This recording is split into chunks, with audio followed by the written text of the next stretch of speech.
You already know what it is. Mic check, mic check. Mic check, 1, 2. That's what I'm talking about.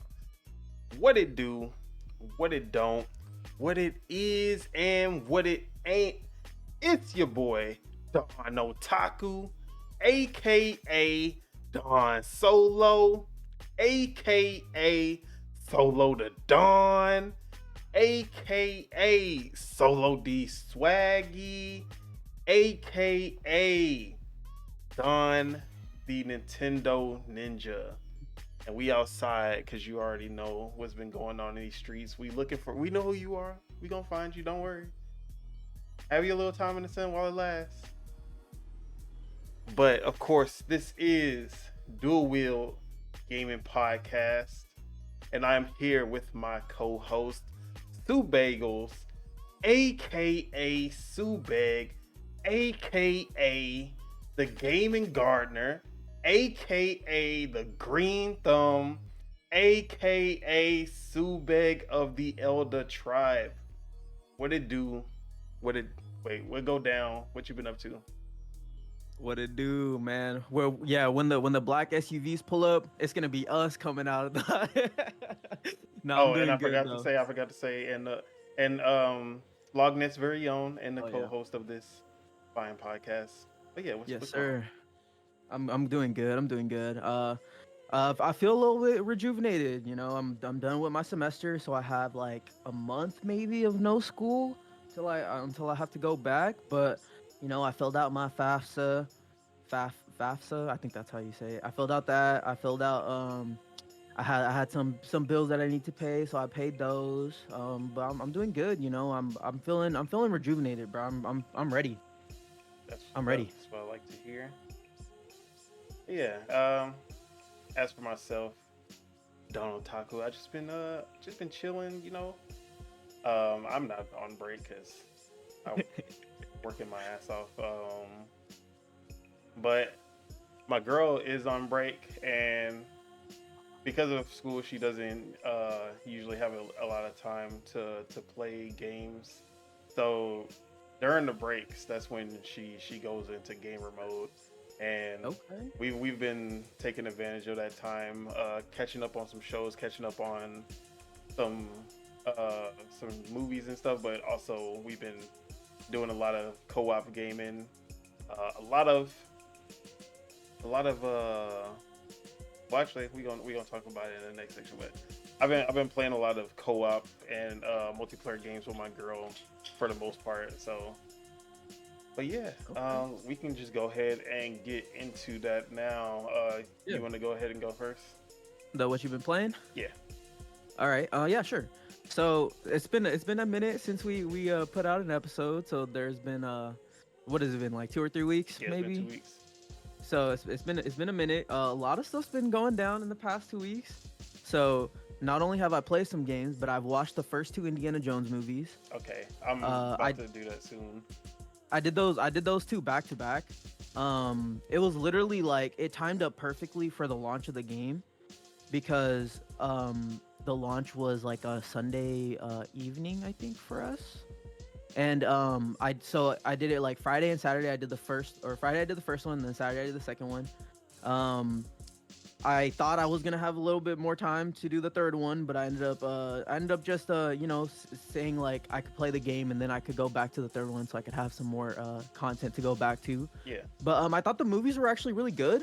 They held up because they're old movies. So it's like I was when I first like went into it, I was like, I hope this doesn't feel dated. And the good thing is like the cinematography and all that, it still holds up. And I enjoyed it. I started to see a lot of what like Uncharted took from Indiana Jones, Mhm. like even with the fact of having like a female like not a protagonist but like a female side character with Yeah. the main protagonist, and like she gets like left behind and you think that she's dead and then she comes back. It's like that's literally like the same plot from Uncharted 1 with Elena.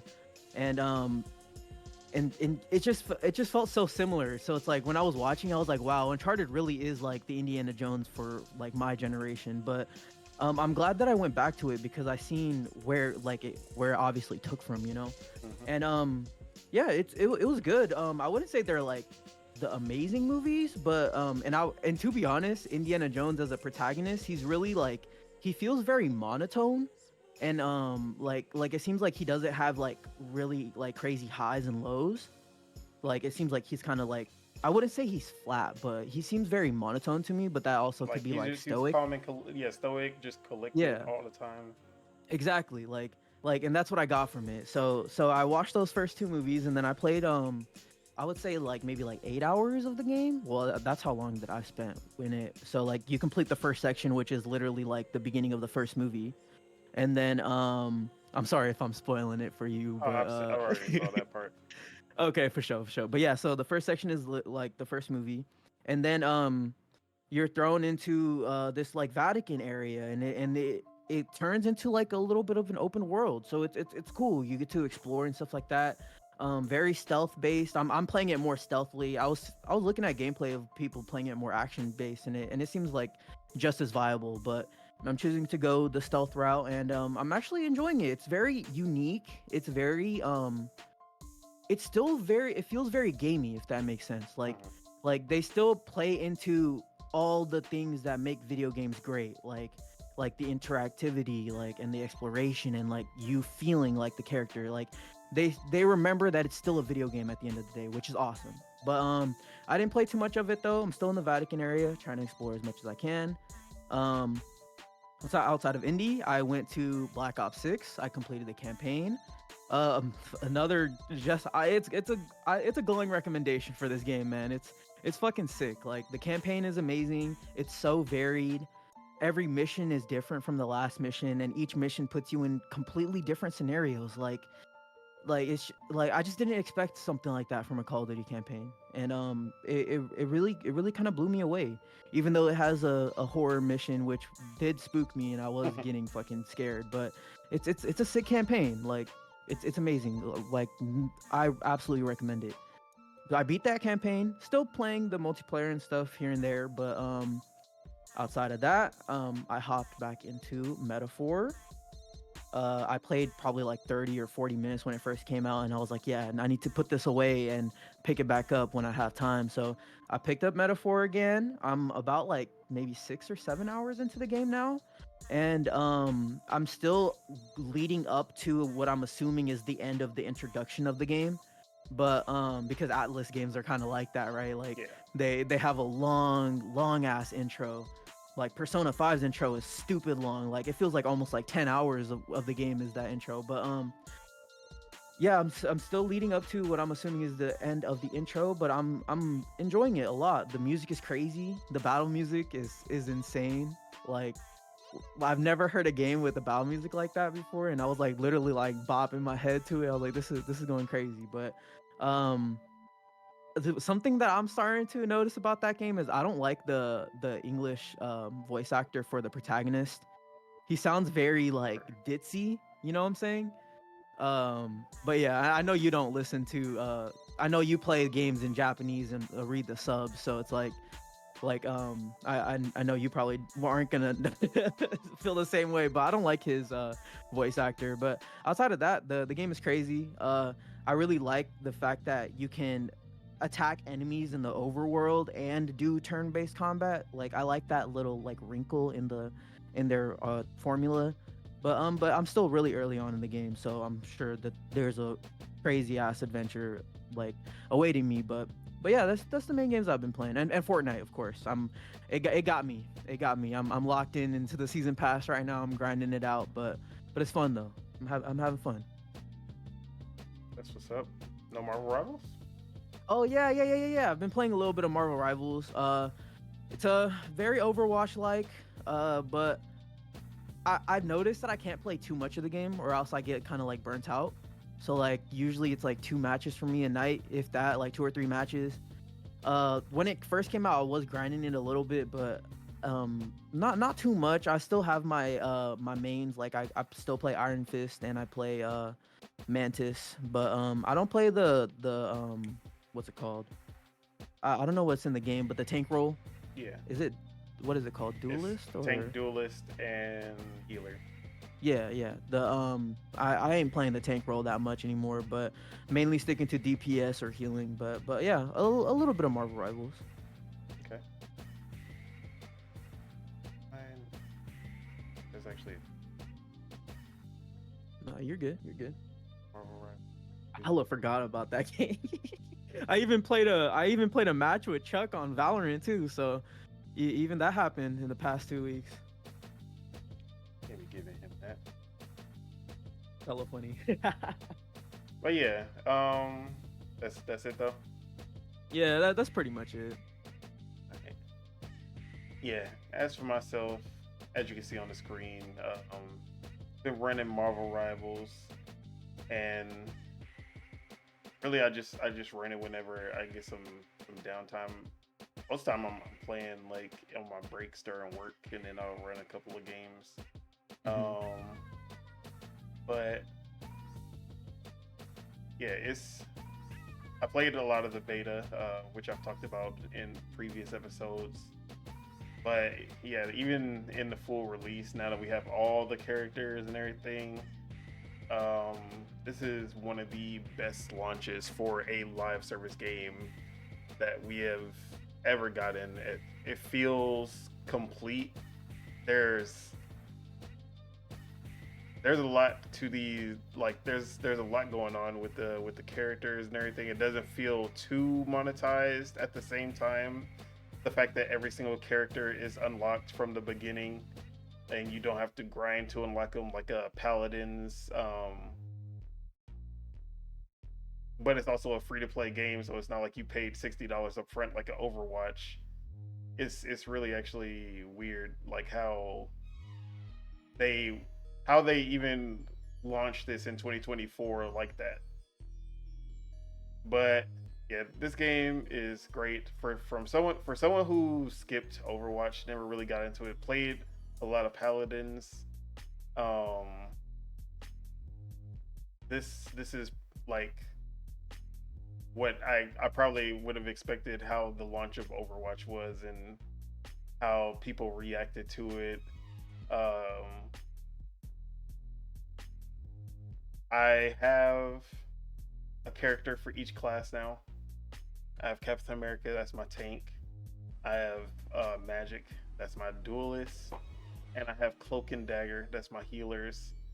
And yeah, I'm still trying out different characters. I'm still loving just seeing how different every single character is and how like just learning their abilities and their strategies and how to use them. But yeah, man, I'm digging this game a lot. Um, but haven't played as much as I've wanted to. Mhm. But Fortnite has been just eating all of my time, and there's a lot of reasons for that because they have just added so much content. It's ridiculous. So the new season dropped. I think I talked about the new season. I can't remember if I actually did or not. But the new season dropped, and that in and of itself was already like a really fresh season compared to the season that we had before, which was basically just using chapter two, the chapter two map, and kind of just building off of that chapter two map, chapter two weapons. So this one is like a Asian mythology kind of vibe going on. It's one, it's aesthetically pleasing, like it's a really good world that they built with this one, but also all of the new elements to it, like the sprites and the boons, all everything that they added to the season has been pretty cool.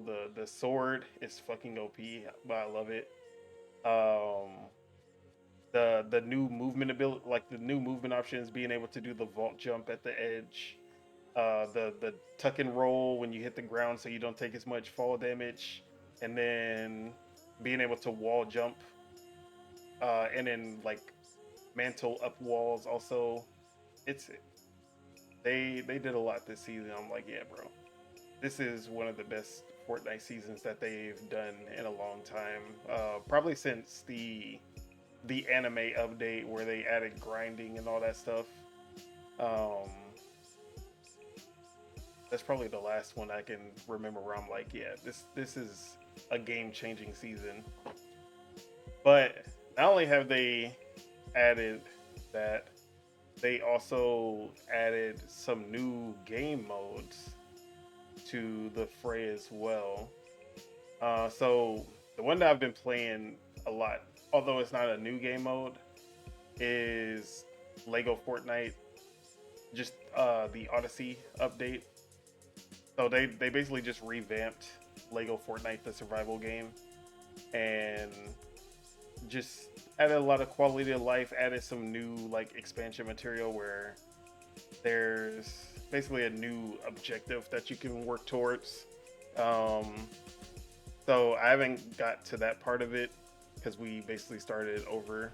Me and my girl have been co-oping this, and like so we got to the Star Wars world, like the Star Wars island of the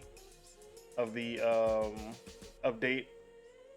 Or I guess this was a previous update that we just hadn't played. So we played it at the beginning when it first came out, and it was pretty bare bones. It didn't really have too much going on. But now they have gone, like, they've done a lot. So we got to the Star Wars update part of the island, which has been pretty cool. Seeing like you're fighting stormtroopers around the map, and you're helping the rebels take down their bases and stuff like that. And then you're able to craft blasters and recruit Wookiees and all this stuff that they got going on. So that's been pretty fun. That's basically where we're at this point, trying to finish the Star Wars related expansion. But as a survival game and someone who loves survival games, this game has been pretty great. This is what we've been spending most of our time with. Now, we did try Brick Life, which is the social sim kind of Roblox-ish type of game mode that they added. It was pretty fun for like the first hour, and then it became just boring as fuck and repetitive. And basically with that mode, you are, so you basically you pick a lot on the map and you can build your house there. It's like, cool, okay. And like whenever you log out, you'll enter a new world, and basically you'll just put your house on whatever lot, and then all of your stuff will come back, and like that'll be like you loading your save once you put down your lot. So it's not, so basically there's no like permanent world that you're staying in, but like when you go to another server, you just put down your house, and all your furniture, all your stuff that you had will come back once you do that. But the base of it, you can tell that it has a lot of potential, especially like in this world where GTA Online and Roblox are dominating. You can see that they can compete. Like they have a base that if they build on top of it, they'll be able to compete with them. But right now, there is nothing to do in that fucking mode. And when I say there's nothing to do, I mean like you're, so basically the only thing that you're working towards is buying furniture and cars and basically just cosmetic stuff, to kind of more like an Animal Crossing than anything. More about like, oh, I'm building, like putting furniture in my house, and people come check out my house, and then you're like, oh, it's cool what you have here, and then you kind of like that type of social sim. Yeah. But what you do to make money to buy that stuff is you work jobs, like literal jobs. You can be a fry cook, you can be a banker, you can be a professor at the academy that they have, and like as someone who plays this, like who loves the Sims, I'm a life sim fanatic.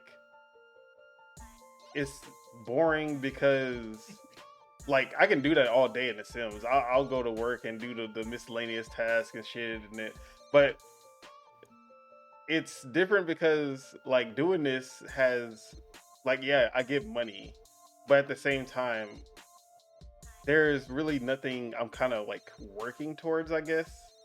It's like, oh, there's some furniture that I want. I buy all the furniture I want. I bought the car that I wanted. I bought the hoverboard, and now what else is there? Like in The Sims, I'm like working towards a goal. Like, okay, I'm gonna become the greatest like pop star, or I'm gonna become the world's greatest painter, artist, or something. And I'm like, okay, but also there's like there are things that kind of hinder your progress. Like, oh, I need to eat. Like I have my like actual character, his bar, like, oh, he needs to talk to someone, he needs to eat, he needs to pee. So like there are things that I'm doing that's like, okay, I need to, like, you can buy food, you can get food, but there's no reason to, because there's no hunger meter. There's no like, oh, there are bathrooms, but there's no pee meter or anything. Like it's like if they keep building on top of it, they can make the Sims Online kind of game that we've been basically like wishing for since the original Sims Online came out in the 2000s, and we haven't ever had a sequel since. So there's so much that they can do with this game. It's just so bare bones right now.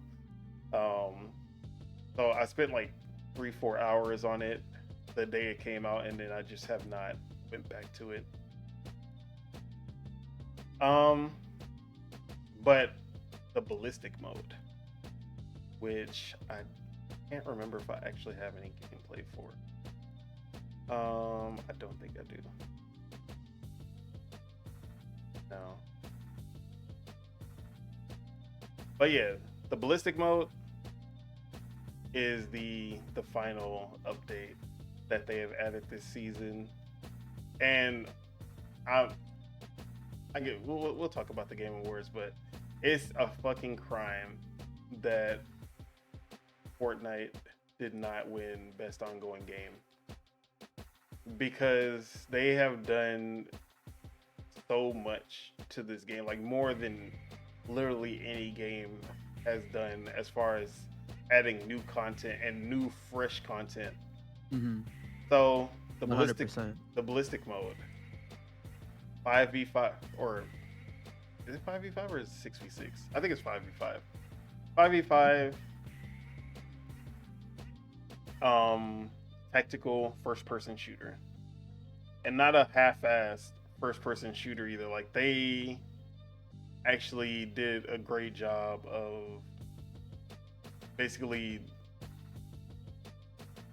translating they did a really good job of translating the third person Fortnite gameplay, because it still feels like Fortnite at the end of the day, but they translated it so well to first person that if you played the third person version, you can still, like, your skill from the third person still kind of works, but you do have to adapt to the first person view as well. So this is an attack and defend Counter-Strike style game. There's the economy system where you have to purchase weapons at the beginning of the match, or sorry, at the beginning of the round, and when you die, you lose your weapons. You have to buy new weapons. If you survive the round, you keep your weapons, and you can save up your money for something better instead. But if you play Counter-Strike, you play Valorant, you know exactly, even like a search and destroy on Call of Duty, you know exactly what you're getting into. One life, you die, it's over. But yeah, this game mode has so much potential, because the gunplay is really good.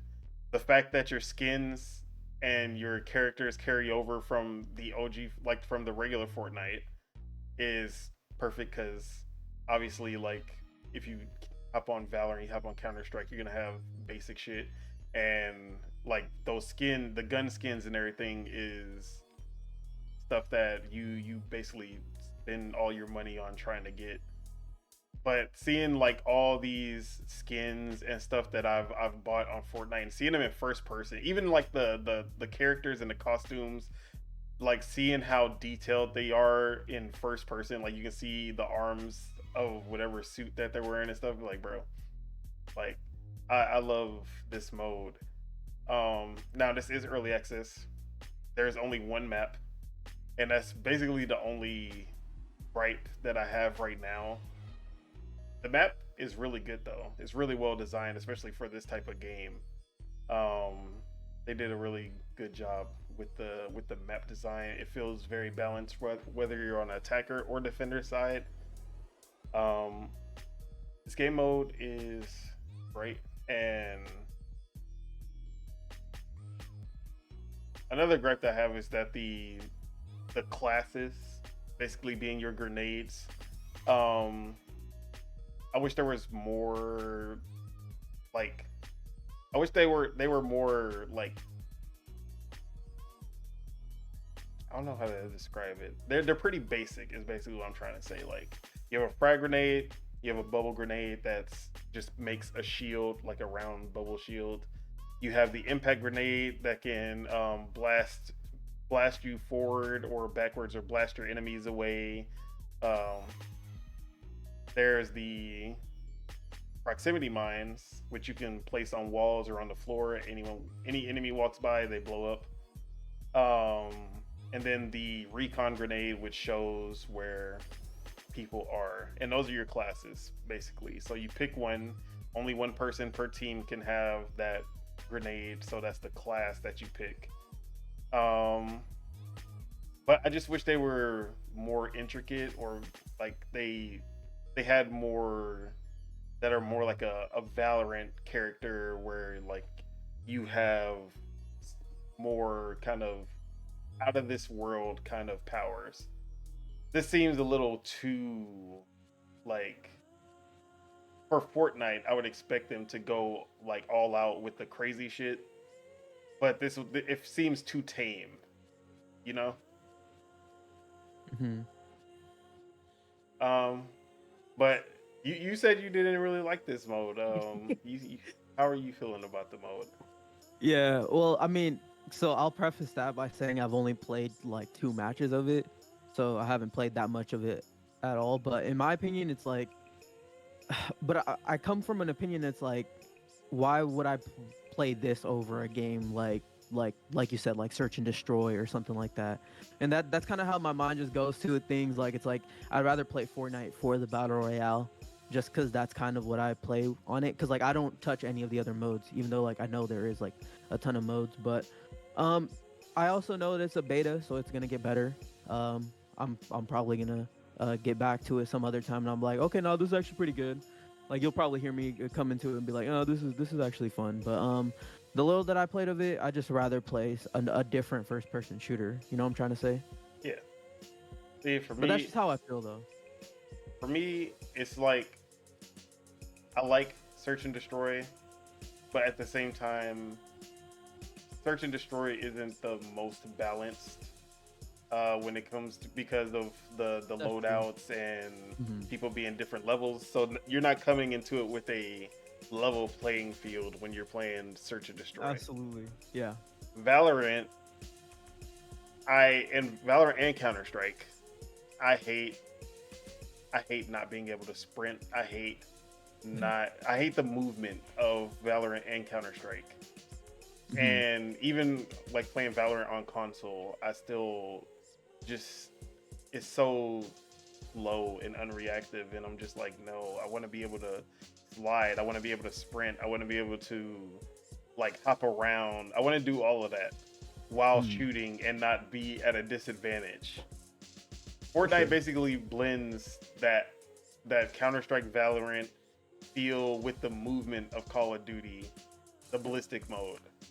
because when I say you can do the slide hopping to move faster, everything that you can do in Call of Duty, um, like you can do your crouch shots, you can do your jump shots. It's all there in Ballistic, but it still has the more Counter Strike and Valorant like mechanics with the buying the weapons, being on a level playing field, which I like. So I think it actually like has that going for it, that it kind of balances both and makes it, and also like for the Fortnite players, it kind of introduces them into this genre if they're like just solely Fortnite players. And even like if you're a Counter Strike player who doesn't play Fortnite but you want to just give it a try just because you saw this, it's a good way to get you into Fortnite as well, because it still feels like Fortnite as far as the gunplay goes. But yeah, we need to run it. Yeah, of course. Whenever we can. Our Always. schedule is rarely ever aligned. I know. It seems like they only align for the pod, huh? Yeah. I try. I mean, I don't mind shooting my shots. So like, I'm gonna try here and there. I join it too randomly just to see. Like I played like a few hours of Marvel Rivals with Spitta when he was, because people are always in there. So it's like Yeah. I'll be joining it, but it's all good though. It'll happen in due time. But yeah, so besides being in the live service bag, the other game that me and my girl we're basically gonna be, this is our co-op game for the until like that we're trying to beat before she has to go back to school, and that is Baldur's Gate 3. Now I Okay. played Baldur's Gate 3 back in 2023. I was playing solo and I got way didn't finish it, but now we started a new campaign and we're running it together in co-op, split screen, which we have a, since we didn't want to crowd around the the, the monitor. I basically have it, um basically we are streaming it to my laptop, which is plugged into the TV, through the The Steam Link. Steam Link, and then we're playing it like that, split screen on the Okay. TV, which it actually runs pretty well. It does have it'll hitch every now and then, but the latency is almost 1 to 1, which with this Mhm. kind of game you don't really need to have the most. You don't have to have like a 1 to 1 because it's turn based. But yeah, we've been playing Baldur's Gate 3. We're still in Act 1. We're towards the end, at the Goblin Camp, and yeah, so we're both we've played D&D, like real life D&D. But she hasn't played. Actually, no, we played Divinity Original Sin together. Okay. So we've already had experience with Larian's games, but never a Baldur's Gate. So this is her first Baldur's Gate game, and yeah, we're enjoying it. Uh, we've been we've actually been on point as far as which choices we want to make, and we haven't really had too many arguments on which direction we want to go. But one thing I can say, because this is my first time playing Baldur's Gate in co-op, they have actually regressed from Divinity Original Sin, which I don't like. Because in Divinity Original Sin, your co-op characters, like the co-op partners, the world treats them as separate characters. Like they are like the characters in Divinity Original Sin. You were supposed to have two, at least in the first one. I never played 2, Original Sin 2, but in Divinity Original Sin 1, like you have both of the characters. They're a part of the story. That there's 2 source hunters. Those are the main characters, and the world treats them as separate characters. They are their own character, right? And you can actually, so when you make a choice, or before you make a choice, you can basically you'll have a conversation with your partner, and you'll be like say there was someone that's in trouble, and like if you save them, you'll be on the bad side of somebody else, and if you leave them, you'll be on the bad side of them, or like something like that. You'll basically talk to your partner, and you can pick, oh well, we should side with this people, and then if your partner's like, oh no, we should side with these people over here instead, y'all will basically have a mini game to see like whose decision are y'all gonna take. And I love that about Divinity Original Sin. So being a Larian game, I came into it expecting them to keep that aspect of it, but it's not like that at all. And it basically treats your created characters as one person, and I don't like it at all, because you basically split your companions. You'll have one following one of your followers following you, the main, like the first player 1. You'll have another follower following player 2. You can only have 4 people in the party, so they'll be following you.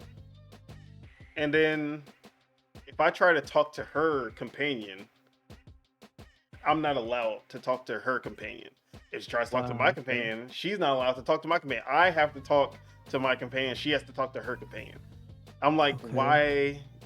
What is the reason for this restriction in the first place? So it feels a lot more restrictive than Divinity Original Sin. But also, when it comes to cutscenes, if I have someone in my party, like my companion has something that's context sensitive to a cutscene we're about to be in, if she initiates the cutscene, my character does not enter the cutscene. He's not there in the cutscene. Like, he has nothing to do with the conversation whatsoever.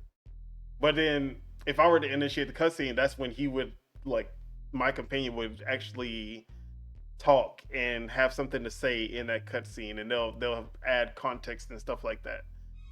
So that part I hate a lot. Like, it's actually aggravating me, like, because they did such a good job of this like, that's why I always like said Divinity Original Sin, one of the best CRPGs, and the fact that they were able to pull off the co-op so well.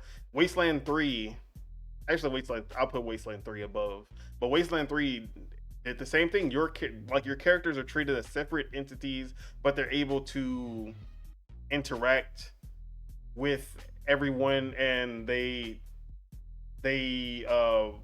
can have differing opinions, to the point that you can actually betray your player 2.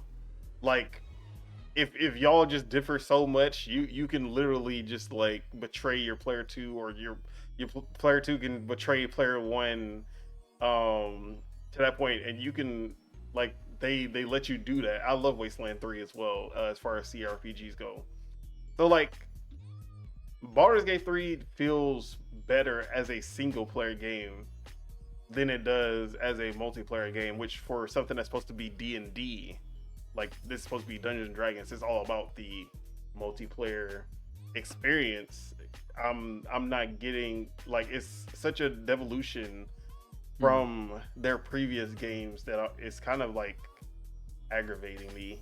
But the writing, the amount of choices, the combat is pretty good as well. I'm still digging all of that stuff. It's just the actual co-op aspect is kind of just it's bringing it down for me. Mm-hmm. But I don't know. Other than that, we're enjoying the game a lot though. Um, it's just trying to work around like, oh, I accidentally started this conversation. We should load so that you can start the conversation because you have the companion that actually. And there's a part where we both have I had a companion who, if he like, there was a character who he basically was hunting down, and he's in my party, but my girl, she initiated the conversation, so we went through this whole thing without him ever like interacting with the person that he's hunting down, and we didn't actually get to have that conversation of them working like I don't know, man. I was upset about that. I was like, bro, he's Yeah. literally right here, and you're Yeah. just pretending like it just breaks the immersion of it. Mm-hmm. But yeah, And but like you have the context because you've played it yeah, yourself. because So it's like I went through that scene solo, yeah. and I know how, like, I was expecting it to go that way, but then when I realized that it wasn't gonna go that way, I was like, okay, whatever. Yeah, Um, it seems like you should. It's better just play it in single player, to be honest. and but like the previous games have been better in co-op. That's Yeah. why I'm just like, how did they Hmm. devolve from that? Like, I understand it was a big game, but I even like with all the updates that they've had, it's been over a year. I would expect them to at least try to add that into the game now. Um, but yeah, but I also didn't really like Divinity's combat compared to what they did with BG3. BG3's combat is much better in every Okay. aspect. Hmm. So there are pros and cons to each.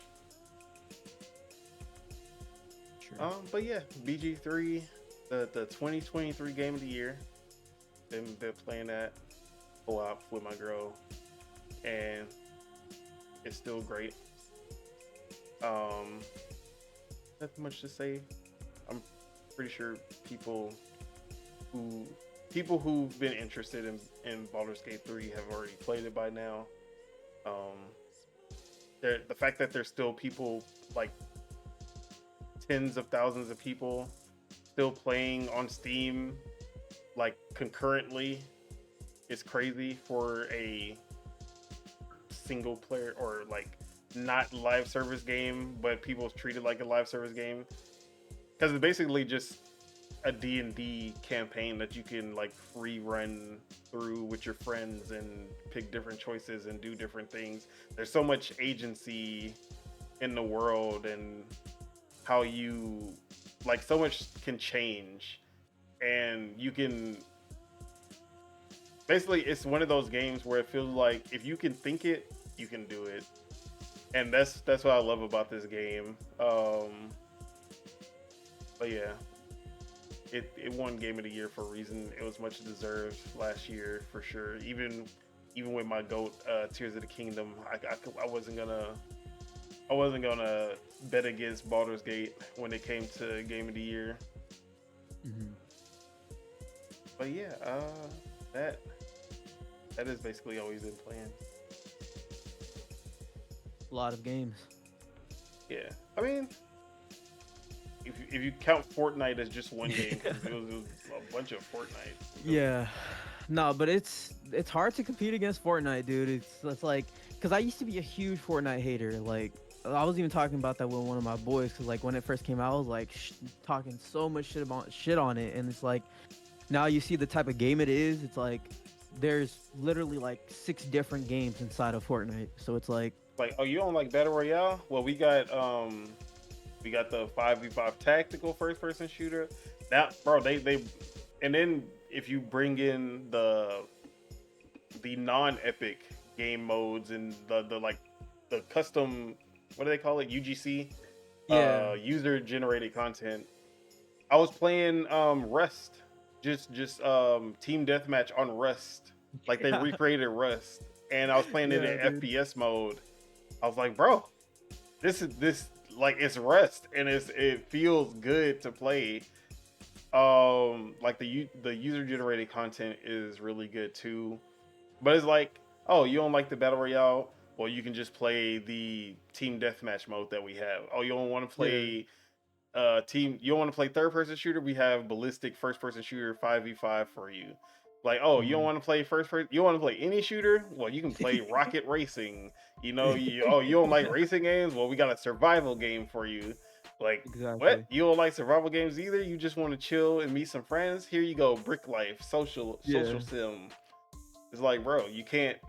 They're at some point they will find your weakness, and they're gonna. And I said this last week on, or not last week, but I said this on Project Untitled. If Fortnite makes sports games in Fortnite, Ooh. if they do an NBA Street, like NFL Street, FIFA Street, 3v3, 5v5 style sports games, It's over. it's over. It's over. Like, bro, you gonna have a team of Godzilla, Captain America, Eren Yeager, Naruto, and Superman versus Deadpool, Master Chief. Ariana Grande, like play a 5v5 The basketball. Weeknd. Like, come, bro, you're like Snoop Dogg, bro. Yeah. If they add sports to Fortnite, it's over. Like, you Fucking might, Juice World, Travis Scott. bro, Holy just shit. take competition. Goku. There's no such thing as like, there's no other live service game anymore. There's Nah. Fortnite, and then there's those other guys. Like, that's all it is. It's literally gonna be Fortnite versus the other guys. Cause who's gonna compete once you have sports on lock? You have I wouldn't count Rocket Racing isn't that good. But if honestly, the only thing they need to add to Rocket Racing is items, being able to attack the opponents, and like a Mario Kart stuff. If they do that, they got racing on lock.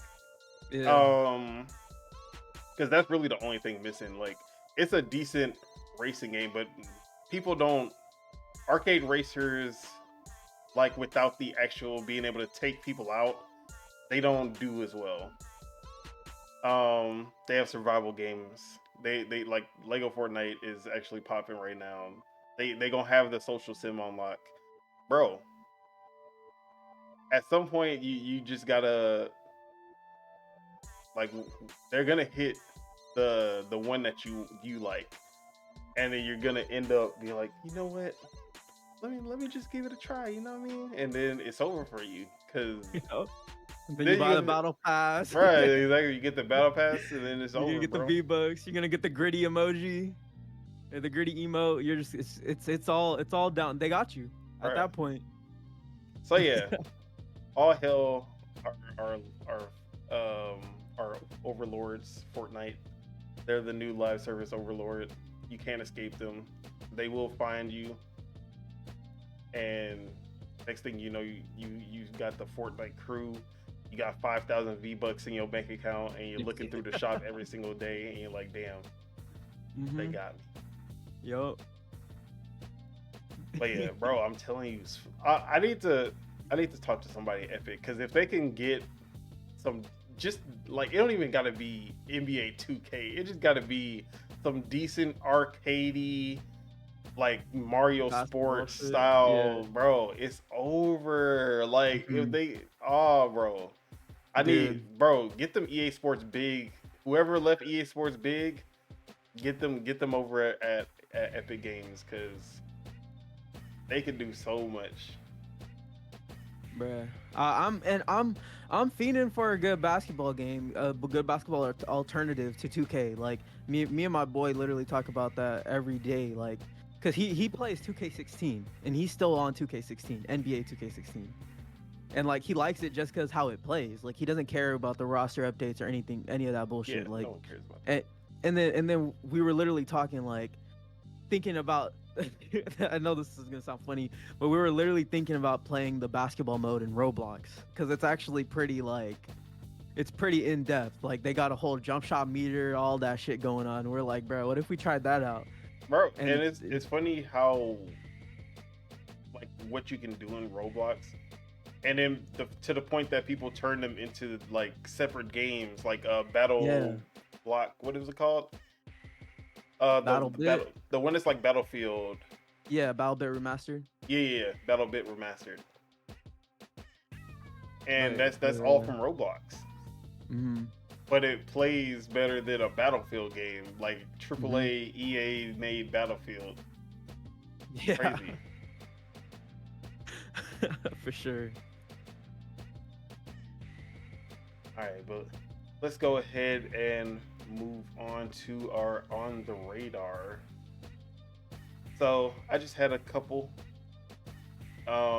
Assassin's Creed just put out some new combat clips, and they are looking so much smoother than the original gameplay trailers that we got.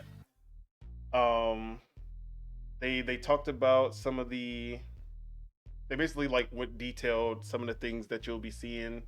Um, and Okami13 on Twitter kind of gave a little roundup. So Assassin's Creed Shadows combat system explained. They have light, heavy, and charged attacks, which we've already seen in the previous Assassin's Creed open world games. Certain actions like perfect dodge will put enemies in a vulnerable state. Both characters can parry / deflect, but only Yasuke can block. Naoei's weapons are katana, Kusari Gama, Tanto, and Hidden Blade. Yasuke's weapons are the long katana, Naginata, Kanabo, Yumi bow, and Teppo rifle. You earn mastery points to unlock active abilities, passives, and combo modifiers. Each character can have 2 weapons equipped, but only Yasuke can swap mid combo. Naoei focuses on quick, agile combat with her weapons, unlocking unique stealth opportunities. Enemy types are outlaws, Ashigaru soldiers, Ronin, samurai, samurai daisho, which are the great samurai, like the head samurai, and then guardians. So they have the flurry attacks, which are marked in blue. So that's the indicators that you can see from the enemies. So the blue attacks, these are relentless attack chains, which will not stop even if you parry, block, or deflect them. So basically, you have to wait until they finish the flurry attacks before you can counter. Then there's the unstoppable attacks, which are marked with a red glint. These attacks should be dodged, as blocking or parrying them will break your posture. And as you can see on the screen, these are the new gameplay clips. There was, yeah, they look so much smoother than the first gameplay that we saw, and looks less choppy, less glitchy. Like everything that's happening looks like it's supposed to happen that way.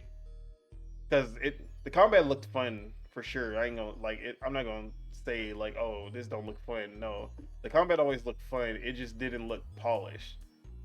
This combat looks way more polished than we have seen in the previous ones. That one that Naoei did when she was on the ice. Let me see if I can find that.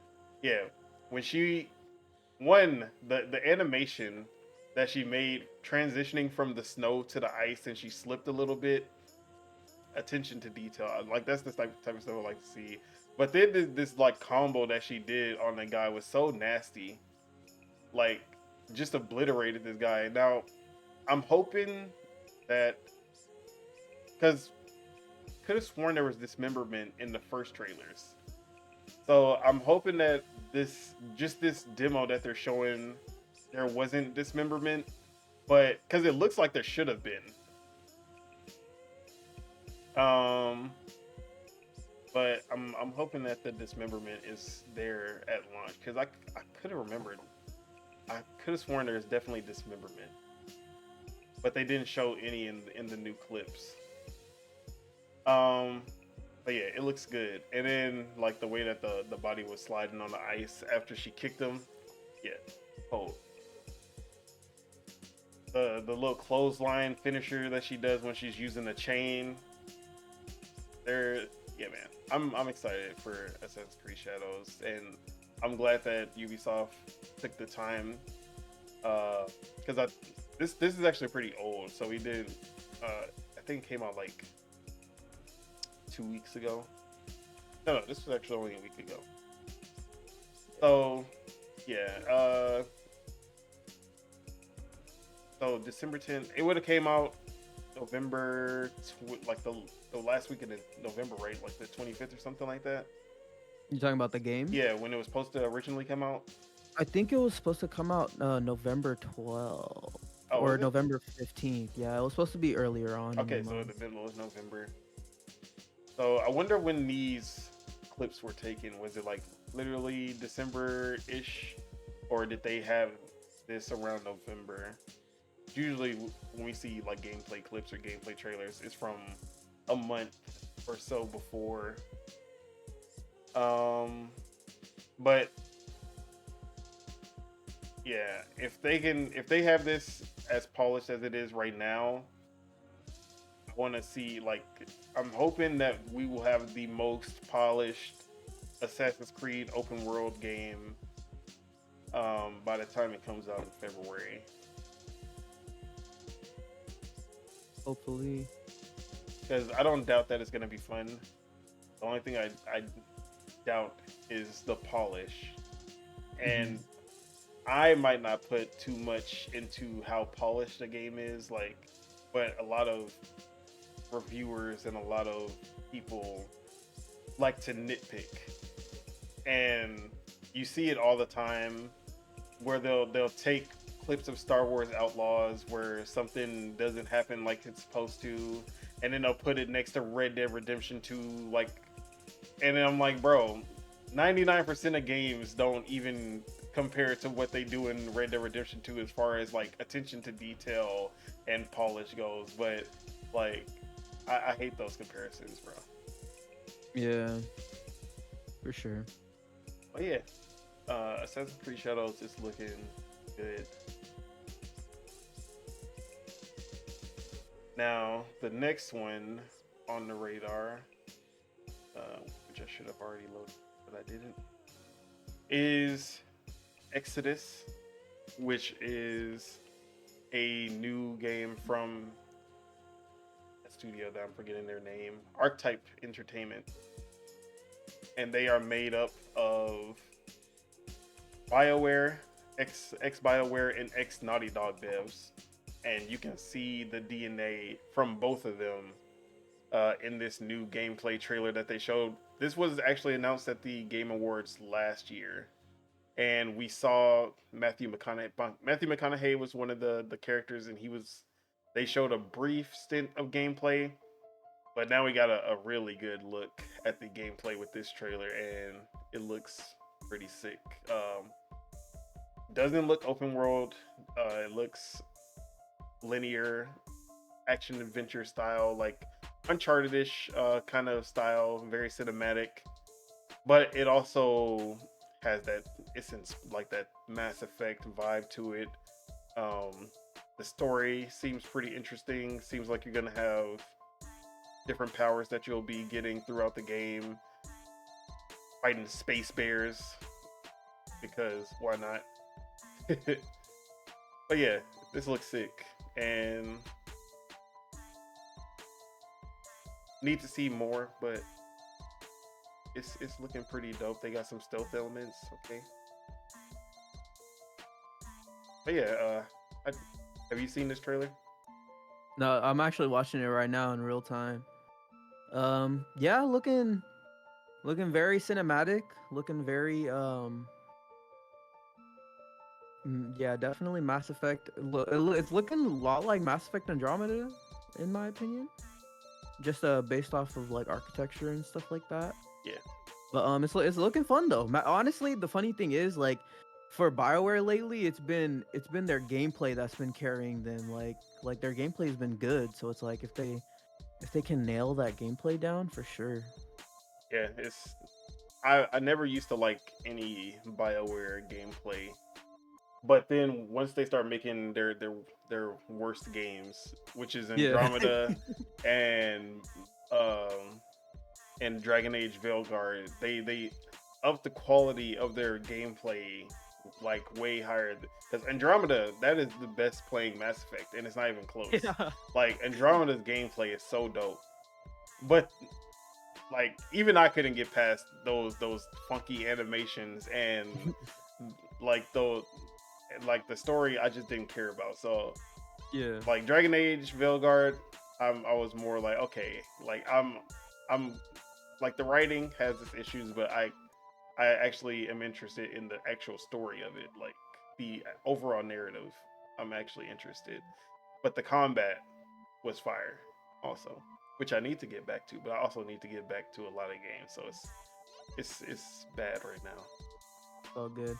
I'm gonna hit the bathroom real quick. All right. Yeah, Sorry. but with that, let's go ahead and get into our TGA wrap up. So I'm just gonna go ahead and go down the list of. I guess first off, we're gonna talk about the winners. Let me bring that up.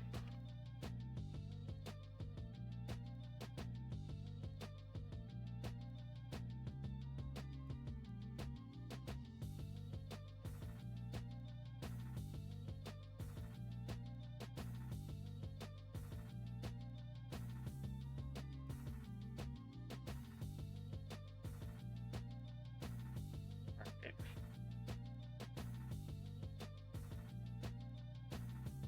So skipping all the esports and content creator stuff that no one cares about. All right, most anticipated game. The winner was GTA 6. Surprise, surprise. I don't think anybody's surprised about that.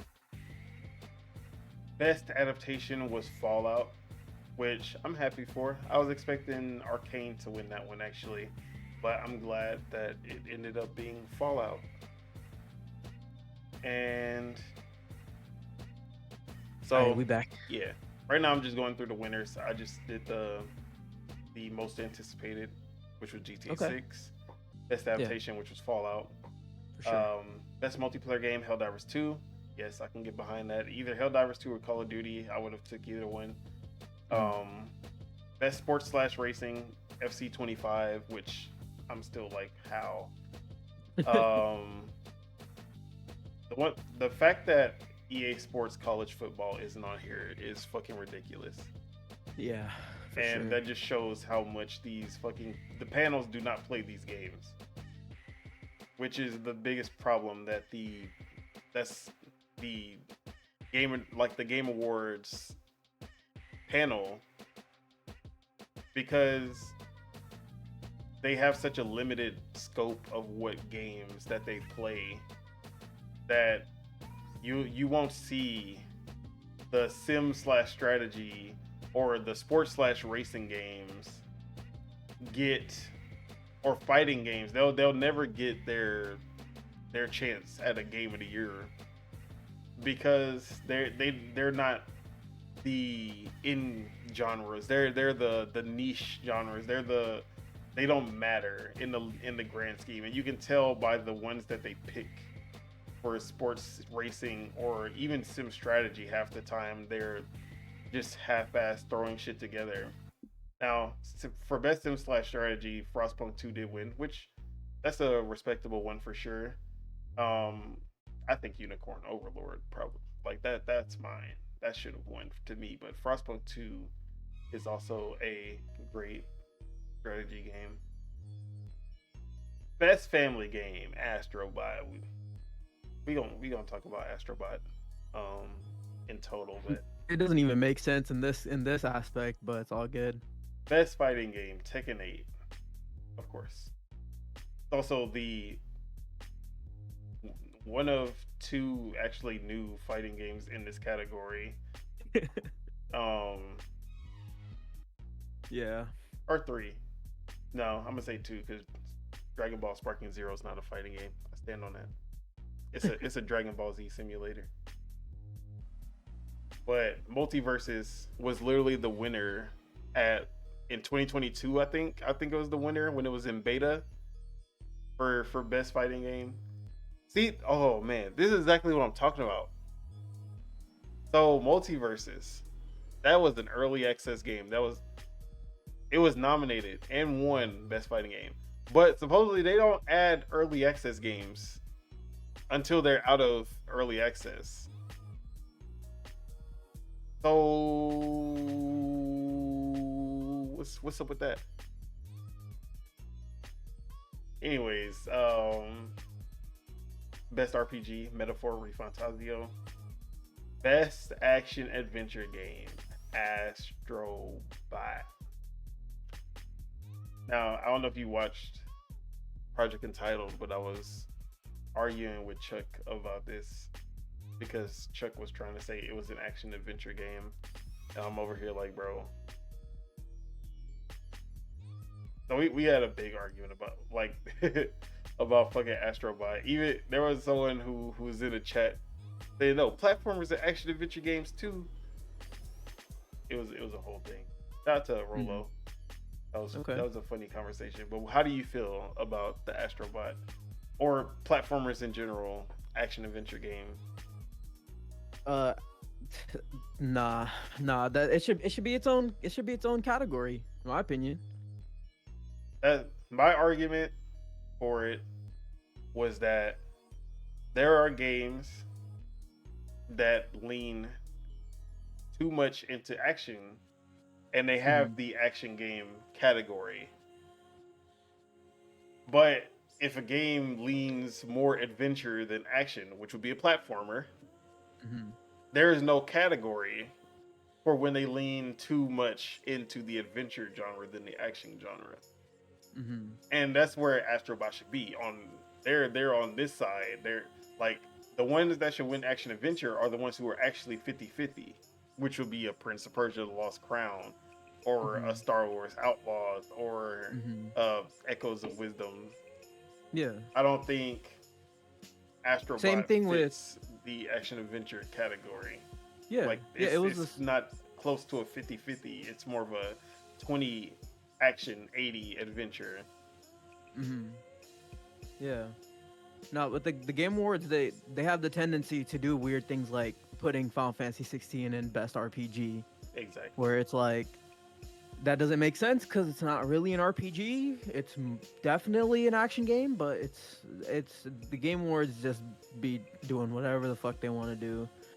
It's all in my opinion. It's all just a ploy to stir the plot. Don't forget, Dave the Diver, best indie game, published by Nexon, one of the biggest like publishers out there. Yeah, it's just they have some interesting decisions that they make, like putting Astrobot as best family game when you can't even play it with someone else. Like it doesn't make sense. But let's move on. We have best action game, Black Myth Wukong. Even though I saw that come in, I still think Space Marine 2. I would even say Stellar Blade would have been a better choice. I think Stellar Blade should have took that one. If it was going to take, because that's literally the only category it's in, I think it should have got that one. Yeah, for sure. Because I haven't played Stellar Blade or Black Myth Wukong, but just looking at it from an action standpoint, Stellar Blade gameplay looked way better. Best VR AR game, Batman Arkham Shadow. Never played either. I mean, my headset broke, so I haven't been able to play any. But I've seen good reviews for Batman Arkham Shadow. I've seen good reviews for Asgard's Wrath 2. Those were going to be the only two that would have won. Best mobile game, Balatro. Sure, why not? Best debut indie game, Balatro, of course. Best independent game, Balatro, of course. For me, Animal Well. That's my best indie game and best debut indie game. Plus, I thought Neville won. No, that No. was for art direction. Oh, got it. But yeah, I wanted to see Donkey on stage. That's all I wanted. Best community support Baldur's Gate 3. Like I said, people are still playing this fucking game, even to this day. Yeah. Best, I checked. It had 50K today. yeah, that's what I'm saying. Like the concurrent player count for that game is crazy. Out of any award, this one pissed me off the most. Best ongoing game. Helldivers 2. A game that came out 10 months ago. A game that had a content problem for the first 7 months of the game's life cycle. Won over Fortnite. Won over Diablo 4 that's had 2 expansions this year, 2 or 3 big expansions this year. Destiny 2, which had the final shape this year, which was the big final update that all the Destiny fans were going crazy about. Final Fantasy 14, they just had Endwalker? I can't remember the name of the update. They had something this year. It was like Dawn Trail. I think I'm thinking of old ones. Yeah, I think those are old ones, I think. Maybe it was Dawn Trail. I know Endwalker was like last year's big one or the year before. It's Dawn Trail. Yeah, Dawn Trail is the newest one. But Helldivers 2, bro, their biggest update was the one that they announced at the Game Awards. So obviously it that had no factor. So I have no idea, besides it being a PlayStation game, how it won. It's because it's a PlayStation game. No, I agree with you, because even for it being a live service, there was a really big lull, like where players were complaining. The team, they were changing things that players weren't asking for, and they were making shit harder. So it's like there was even a pretty big lull in that 10-month span. So it's kind of it doesn't make sense, but we know it's the PlayStation words, you know. And then it's still like another thing with the early access, because if Helldivers 2 is here, Power World should be here. Because every live service game, and like that's not even a live service game, but the way like they were getting updates. They added like the arena mode.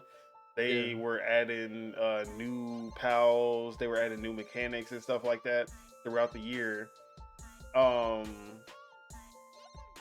Like I feel like early access games, because what is Helldivers 2?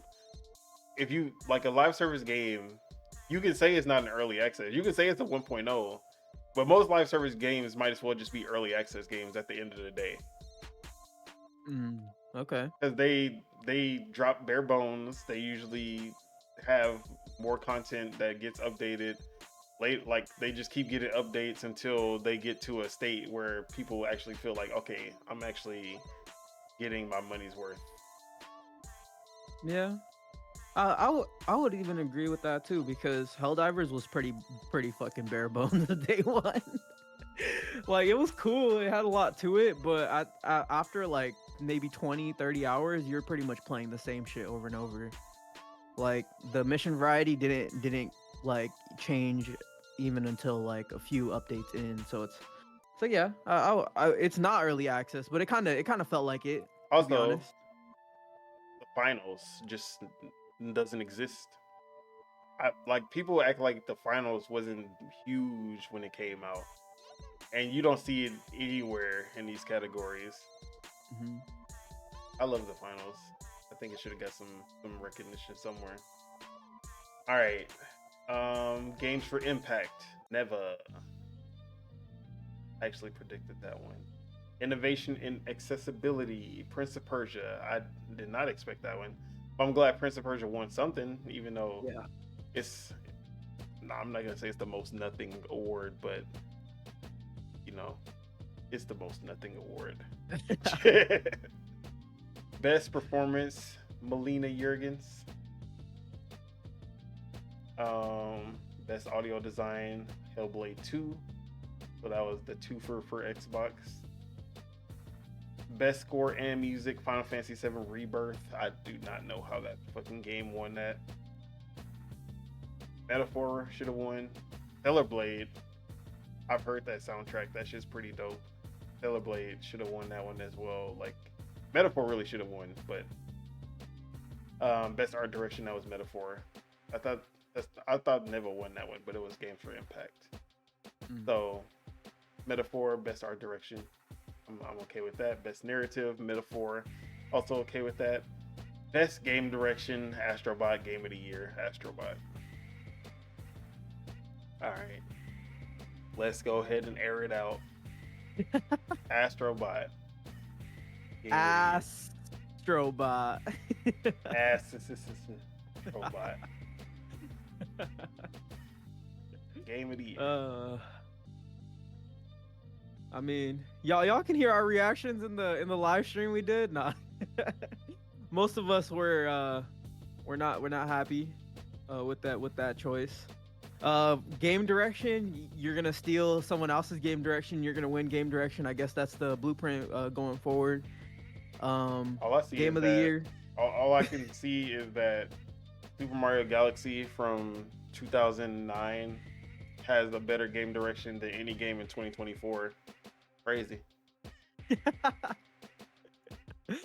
And it doesn't even, it's even more funny when you think about, like, I know Breath of the Wild won, right, over Mario Odyssey in 2017, yeah. Right? So even that, like, bruh, Mario Odyssey can be played with 2 players. You can literally play that game with 2 players. You can't even play Astrobot with 2 people. Like, it doesn't even make sense, like, how it won for best family game.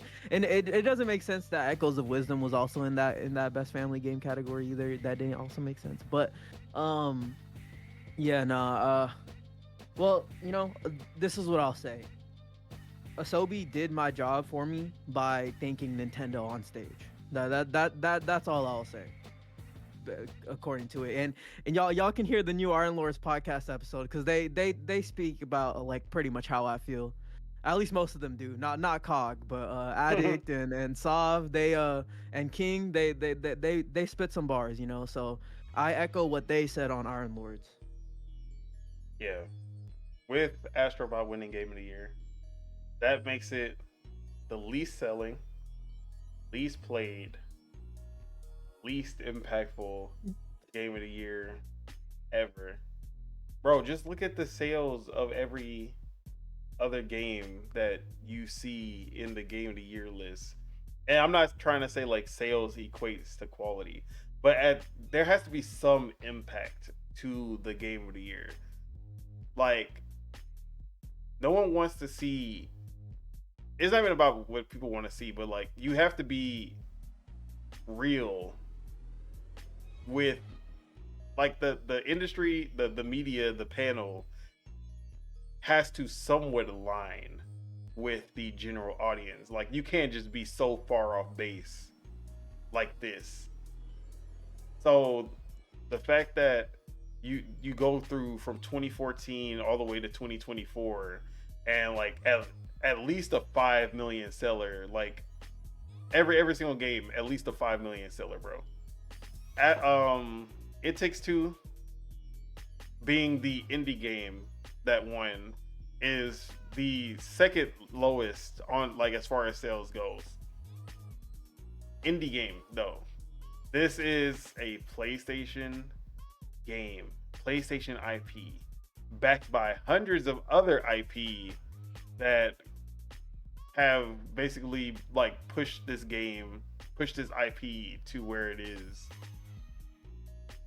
And yet 1.5 million in 2 months, whereas It Takes Two hit 2 million in 2 months as a new IP, as an indie game, halfway indie game. It was published by EA Originals, but even still, like, the Haze Light Studio, they weren't, like, a big name at the time. It Takes Two made them a big name for sure. But you know, um, if this was like if you take that gameplay, take away the PlayStation logo, take away the IP that all these different uh, bots based on other games. Just say, yeah, this is our platformer. There, this does not even come close to Game of the Year. You take that 94 would be an 81, 82. But it's PlayStation. It's nostalgia, and that that's enough to win, I guess. That's enough to level up a game that would have been above average from anybody else. Mm-hmm. Yep. Pretty much. But enough about the stuff that no one actually cares about. Let's get into the announcements because honestly, that's why we're here. That's why we don't do streams on the golden joysticks or the BAFTAs or literally any other Dice Awards. yeah, like we don't do streams about those because no one really cares outside of the announcements. That's what we're really here for. Do you need the list of games? No, I think you put the tweet, right? I didn't actually put it in the tweet. Okay. Yeah, sure. I'll take the list. But this is everything that was announced with trailers. For sure. All right. So I just wanted to see what were your. I'll actually say top 10 because there actually was hella a lot. trailers. You can see there is Mhm. 1, 2, 3, 4, 5, 6.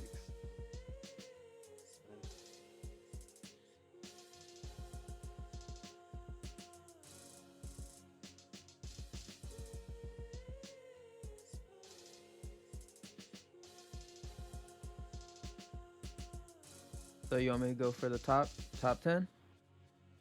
Yeah. Okay.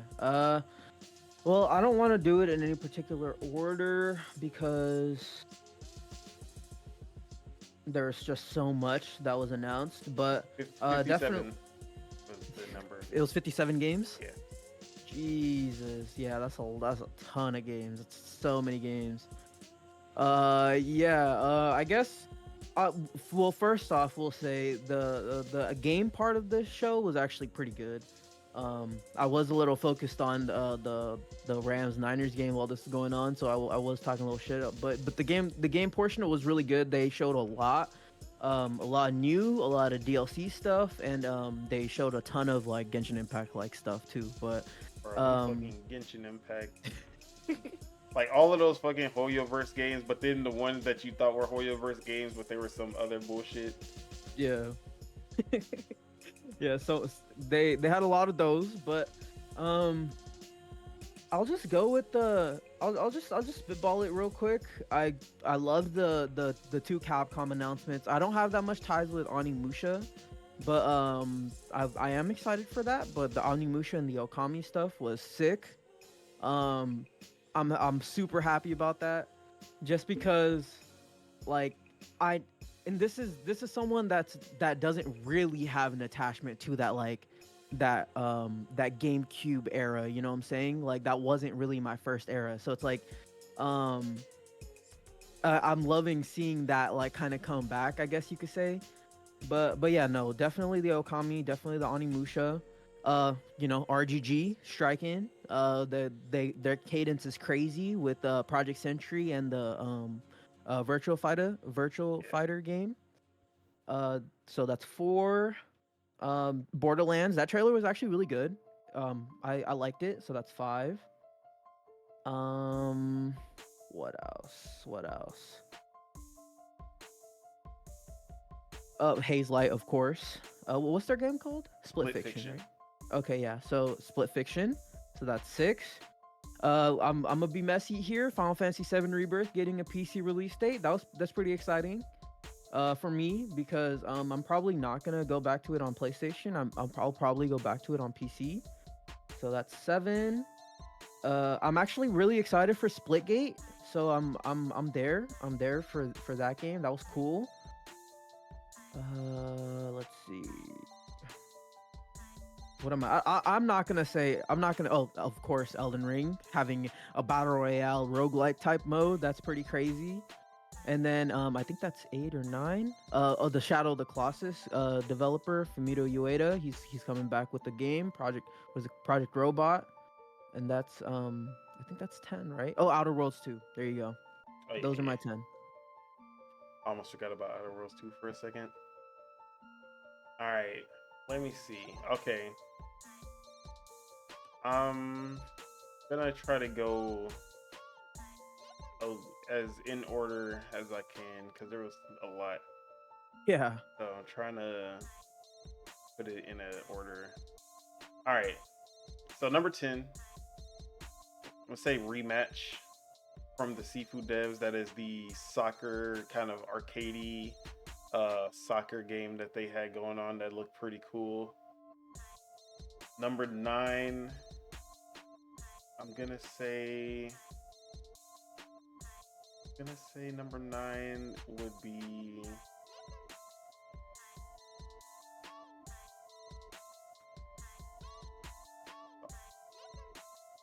I'm gonna say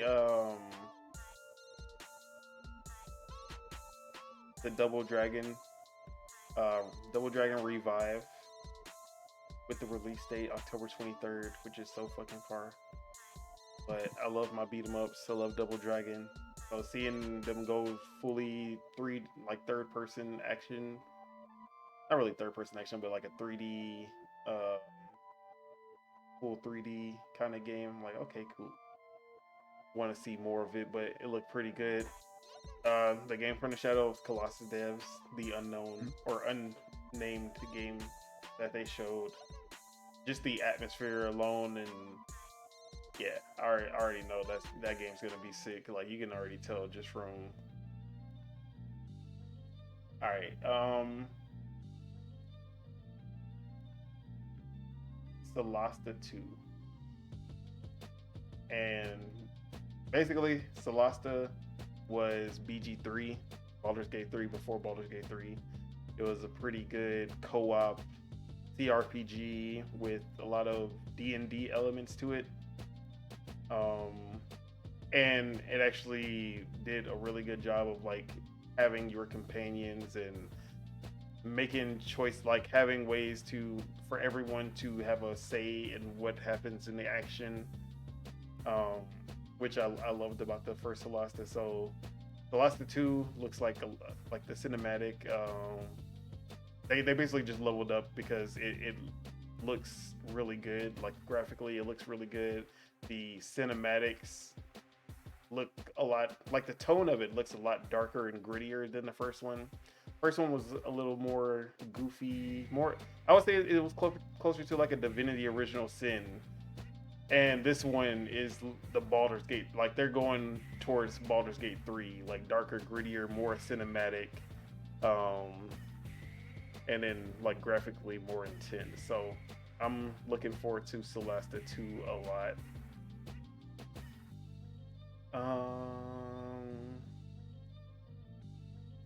There was too much.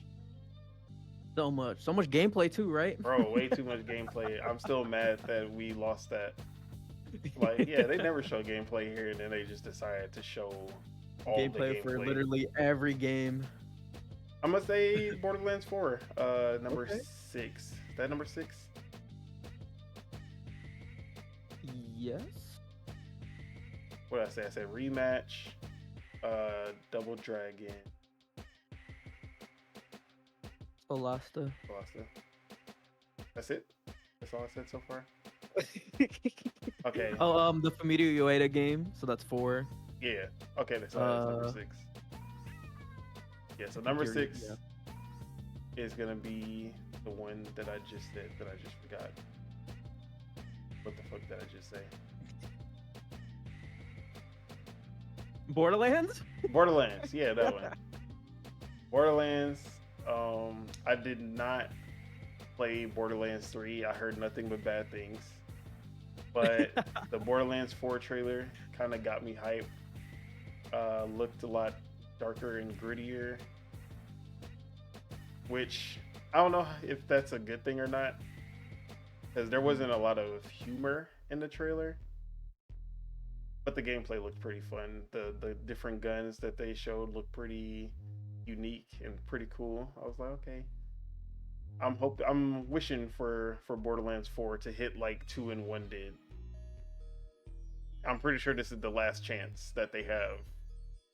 Because if they have another Borderlands 3, I don't think they're gonna. Borderlands isn't gonna exist anymore. So, number 5. I'm gonna go with Dispatch, which is the story-driven game that had Aaron Paul, and he's dispatching. Basically, he's a dispatcher for superheroes, combat crimes, and it felt like a Telltale style game, but also had the strategic, like it had like a management or like strategy type of gameplay going for it, where you actually were doing the dispatching and you're trying to match which hero for each battle. Like, oh, this hero would be perfect for this battle, or like, oh well, like we ran, like I put my hero, like my hero who would be good for this fight, he's already fighting someone else, and all I have is Dr. Duck, and Dr. Duck's probably gonna get fucked by like that's. So I'm actually pretty hyped for that one. That seems right up my alley.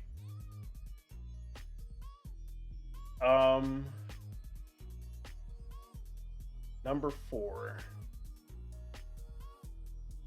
I'm making sure I actually have enough spots.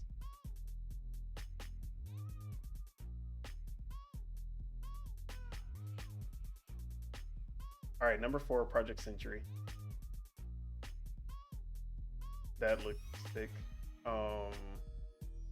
How like visceral the combat looked, way like a lot like a Dragon Ishin, where they're just like they're going a lot more gory and bloody than the original Like a Dragon series.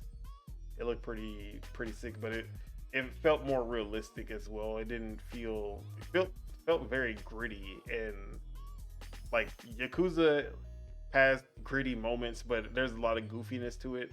And there definitely could be some goofiness to Project Century, but from that trailer, it just looked very serious and very gritty. But that was a really cool reveal. Number 3 is going to be Outer Worlds 2. I didn't get too much into Outer Worlds 1.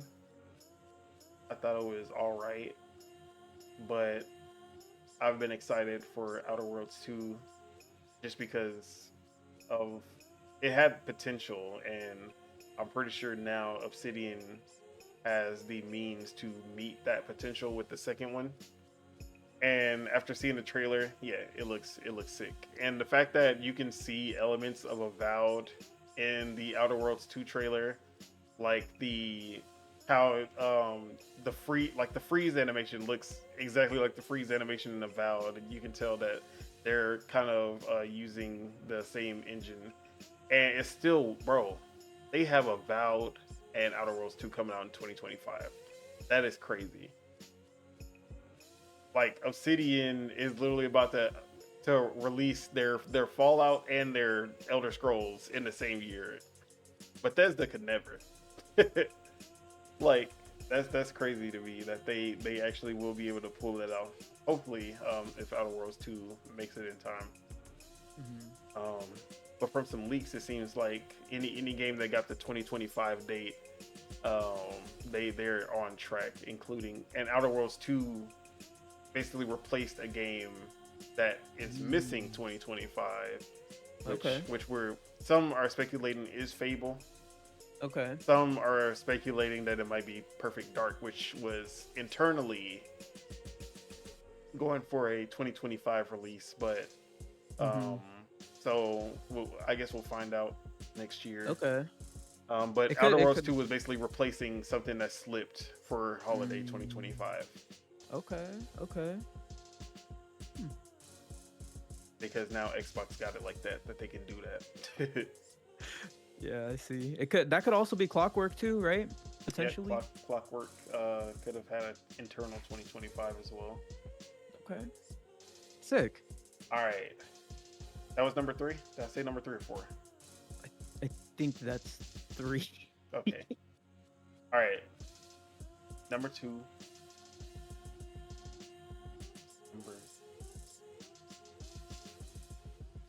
I didn't really put this well.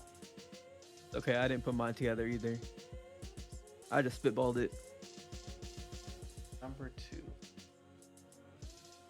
is going to be the Capcom announcement. I'm just gonna put that as one. Onimusha and Okami. Onimusha is probably like the lesser number 2, but Okami is definitely the one that I'm hyped about. Okami is probably one of my favorite Zelda likes from the like PS2 era. Which PS2 and PS3 era, they really had a lot of Zelda likes back then, but then they just stopped. Like no one makes Zelda likes anymore, except for like Link to the Past style like indie games going for the pixelated version. But like you don't get those Zelda like AAA action adventure games anymore. But Okami was a really good one. I loved it. That art style, iconic. The paintbrush, iconic. Amaterasu, using Amaterasu in Marvel vs. Capcom 3. Hated that motherfucker. But yeah, I'm glad to finally see this franchise get its second shot. And even more, I'm excited about Hideki Kamiya coming back to Capcom to work on this game, which we will be talking about Hideki Kamiya shortly after this. But yeah, my number 1, which I knew it was going to be my number 1 from the moment that Jeff Keighley announced that he was going to be at the Game Awards announcing his new game. Split Fiction, Joseph Ferris. It Takes Two, one of my favorite games ever, especially like co-op game, like top 10 co-op game for sure. A Way Out was amazing. Brothers, Tale of Two Sons, amazing. And now their next game, it looks like they took what they did with It Takes Two and they're just kind of doing it in a brand new story with brand new characters. Split Fiction, they're in this simulation that is one being a fantasy world, one being a sci-fi world, and they're blending those together. Like, yes, count me in. I'm in. And it's coming out March 6th, bro. That's gonna be one of my, like, it's gonna be in the front runner for Game of the Year. Yeah, anything Haze Light makes. And the fact that we have a studio that literally just focuses on 2-player co-op games, like co-op narrative games, something that we rarely get. Like, I miss the days of Army of Two and Kane and Lynch and just like being able to go through a narrative with somebody in co-op. And Haze Light does that, but takes it to the next level as far as gameplay goes, because all the gameplay elements rely on co-op. It's not like, oh, you can play this single player and you can just add another player to it to make it more fun. It's like, no, like you have to play this game co-op, and all the mechanics are like all the mechanics that they make are developed to make use of co-op as best as they can. I love that. So yeah, Split Fiction, that is my number one. Was there anything that I can do as an honorable mention that I missed? I'm gonna say honorable mention Mafia, the old country. That looks pretty good. Also the what was it? Oh, Elden Ring, Nightreign. Roguelike, 3 players. Let's go. Ooh. Although it is so stupid that they made it so that you can either play solo or you can play 3 players, and that's it. There is no 2-player mode. You cannot just play with 2 players. That is so that is such a Nintendo decision. Because I remember Triforce Heroes had that same problem where you either play solo and you have to control all 3 of the links, or you have to have 3 people. I remember me and Spitta at the game. We did not have a third person. We could not play the game. Like, we literally could not play the game. I'll never forgive them for that. So yeah, count your days from software. But I'm pretty sure it won't be too hard to find 2 more people. Because it's Elden Ring, pretty big. But yeah, we'll see how that turns out as far as the actual co-op gameplay and all that, because they've always had co-op, but it's always been weird and sloppy and intricate for no reason. So I'm curious to see how they pull this off. For sure. Yeah, any for you honorable mentions? Yeah, I have just one actually. I was gonna say Witcher 4, but that's not even worth being excited for that game yet, to be honest. But I'm gonna say Intergalactic, a Heretic, Prophecy, something like that.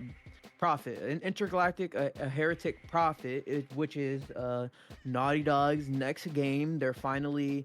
They're probably gonna go back to Last of Us, but they're finally doing something other than Last of Us and Uncharted, which they've been kind of stuck to for the past what seems like 20 years. But yeah, I'm excited for this one just because it means a new Naughty Dog game, and it means a new Naughty Dog game that isn't Last of Us, which I'm not saying is bad. I like the gameplay of The Last of Us. I just think that that I'm just happy that they're moving away from that and they're doing something that's a little bit more it's exciting, you know. It's something fresh, it's something new. It's playing into a lot of things that I love, which is like of course Cowboy Bebop and to an extent Akira. I don't love Akira, but I think that movie is cool. It's interesting, but it's playing into things that I enjoy, which I'm happy about, and it means that Naughty Dog is finally creating something that isn't just depressing sadness, you know. Yeah, but that's it. That's really it for me.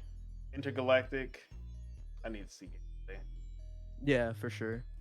Because Last of Us Part 2, that is the only Naughty Dog game post Jak and Daxter, obviously, because I love Jak. But that is the only Naughty Dog game that I like in a gameplay standpoint. So I need to see this game to see if it leans more towards Uncharted as far as gameplay, or leans more towards Last of Us Part 2 when it comes to gameplay. But tonally, I would actually want it to go more towards Uncharted. Like tonally, I want that Nathan Drake kind of cockiness and the quips and all of that. That would be cool to see come back. We don't need sad dad. We don't need sad bald mom from this game. But yeah, I'm tentatively excited so far about the game. Okay. I'm just happy that it's not Last of Us Part 3. Jesus Christ, I cannot. Like, I don't understand how people would want another Last of Us. Like, y'all just love being depressed. Is that what y'all need therapy? Obviously, Last of Us Part 2 was just too like Last of Us Part 1. People say it was like a sad game. It wasn't really that bad to me.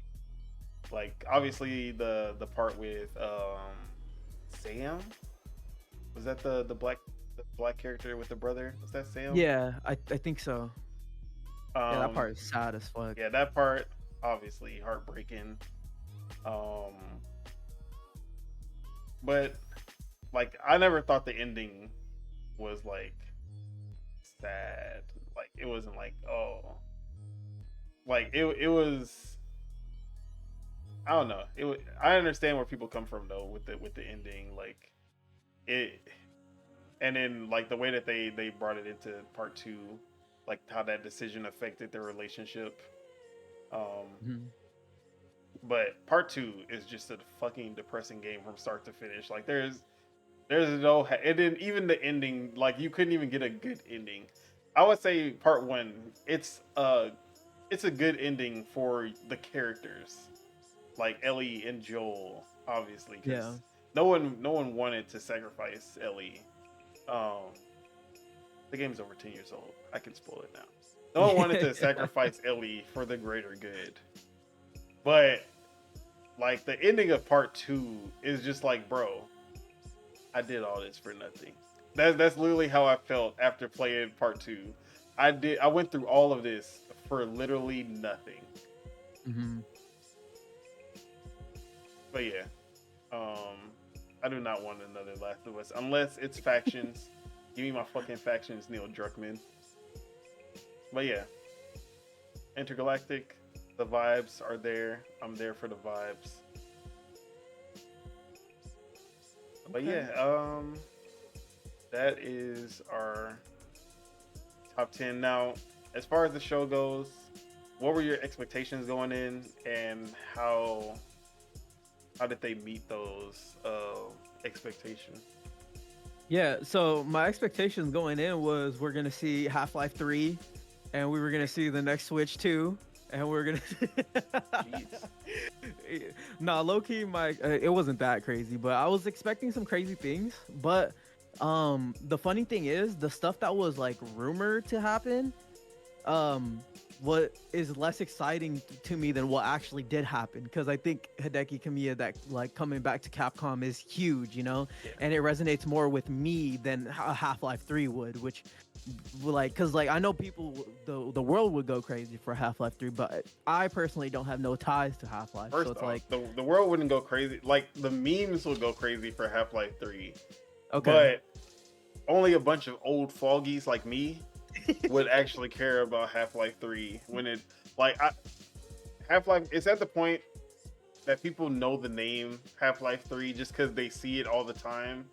Yeah. But if people actually, like, if it finally got announced, 90% of like today's gamers would not care. Yeah. Like, they'd be like, bro, it finally happened. I'm not buying it, but it happened. It's there. It exists. And then they would probably do like a little Half-Life collection, and people would go back and play it. And they'd be like, "This what y'all been hyping up? This what y'all been hyping up this whole time? What's so special about?" Because now every game has done what Half-Life has done. Like every FPS has basically done what Half-Life has done, like did back then. That was so special. It's not a special game anymore because it was, when you make games that are like a technical marvel plus like the physics, the reactionary, like how reactionary it was, and the gravity gun in part 2, like, bro, now I don't think like I think a game like Portal, that's something that will never be replicated. Like when no matter when you go play Portal, it'll be as special as when it came out because that is an experience that you still can't get today. Um, but yeah, I think Half-Life is like I think when Half-Life 3 it's too little too late for Half-Life 3 to just be the biggest game in the world. Okay. That's fair. But yeah, I was like I was saying, I was expecting it to be like crazy, but it still turned out pretty crazy, but just in different ways. But I was That's happy how I with it. felt. I was pleasantly surprised. Yeah. For me, my expectations were high just because of all the rumors and stuff as well. But at the same time, the things that I was thinking that were gonna be like the big announcements, I was thinking that were gonna be like stuff that I wouldn't have cared about. Like I was thinking, or I guess I would have cared about it, but it wouldn't have been like, oh shit. Like I was expecting, because the way that people were rumoring, like, oh, there's gonna be announcements that gonna be like two announcements that were like, holy shit moments. Like I'm thinking like, okay, I'm thinking more like maybe GTA 6, like maybe Jeff Keighley pulled it off and he's able to get GTA 6 up here. I was like, Hmm. I could see that because I'm pretty sure we saw Red Dead at one of the game awards or maybe like Red Dead 2. Maybe I'm making that up. But I wouldn't put it past him to be able to get Rockstar to come at least one time.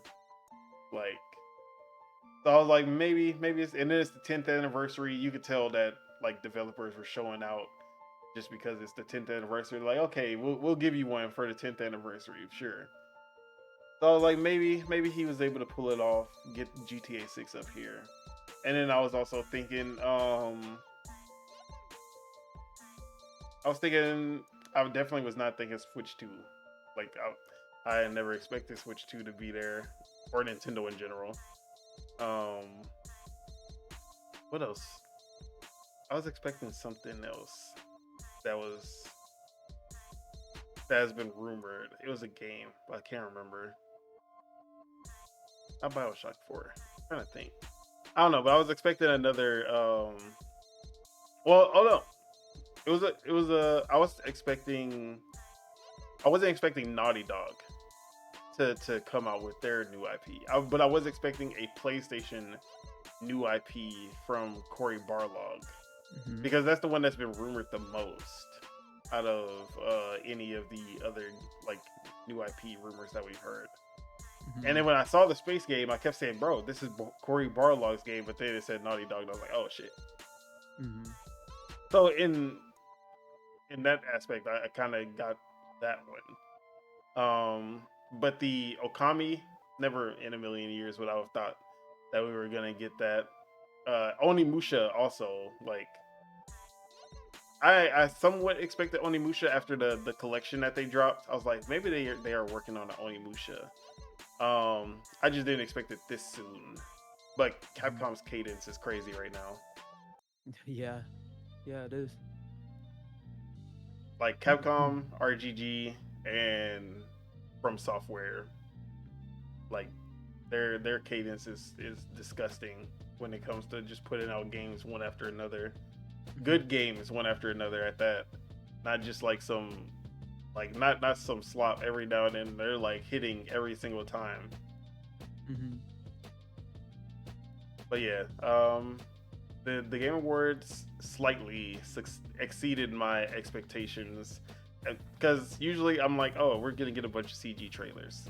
There was a shit ton of gameplay, like never before seen in Game Awards history like that much gameplay. It's usually a bunch of CG trailers, teasers, and like animated trailers, live action trailers, like some bullshit.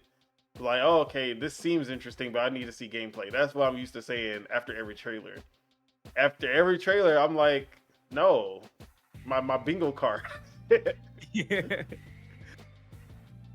But yeah, we saw a lot of gameplay. Like it was crazy. But yeah, Hmm. this is 100% the best game awards for me. Like the best game awards that we have gotten. Um, I give it I gave it a 9.5 out of 10. But as far as the trailers itself, 10 out of 10.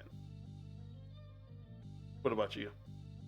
Yeah, I'll say it's like a yeah. I'm gonna say for a Game Awards, like as in the announcements, this is probably the best. This is probably the bar for them at this point. Like if they can reach that, then that's like the good cadence going forward. But I'll say like a 9.5 is cool. I was thinking 9, but not. I'll settle for a 9.5 for sure. Yes, sir. I with that. Um, Can I so can we I can actually can I actually ask you a couple questions? yeah, go ahead. Okay, so um out of I just have two really. Out of Onimusha and Okami, which one do you think is first? And when do you think that's coming out? I'm definitely gonna say Onimusha's first because we actually saw gameplay, and obviously it's you can tell it's using the RE engine because Mhm. it felt like you could if you could see those like Resident Evil animations. Um, they have a like it looks like they use RE as like Resident Evil as a base for what they were gonna do with the Onimusha, and just kind of action made it more actionified. But like Mhm. the angle, like the camera angles, the cinematic takedowns, it felt like an RE game. Um, so I feel like that one's gonna be first. Whereas Okay. Okami, I feel like they have to do a lot more with the art direction and getting that right first. And we know, which we're gonna talk about, that Clover's Inc., which is Kamiya's studio working on this game, they are a small team, but at the same time they started the studio in 2023. Oh, So okay. yeah, so I don't see them having too much ready. Whereas I think Onimusha was in development when Onimusha Warlords, the remaster came out. Okay. I think it was already in the works or was about to be in the works when that came out, which was last year, or I think it was already in the works for a year at least. Mhm. But yeah, Okay. I think we're gonna see Onimusha first for sure. Okay. And then out of out of a Witcher 4 and Intergalactic, which one of those two games is gonna come out first?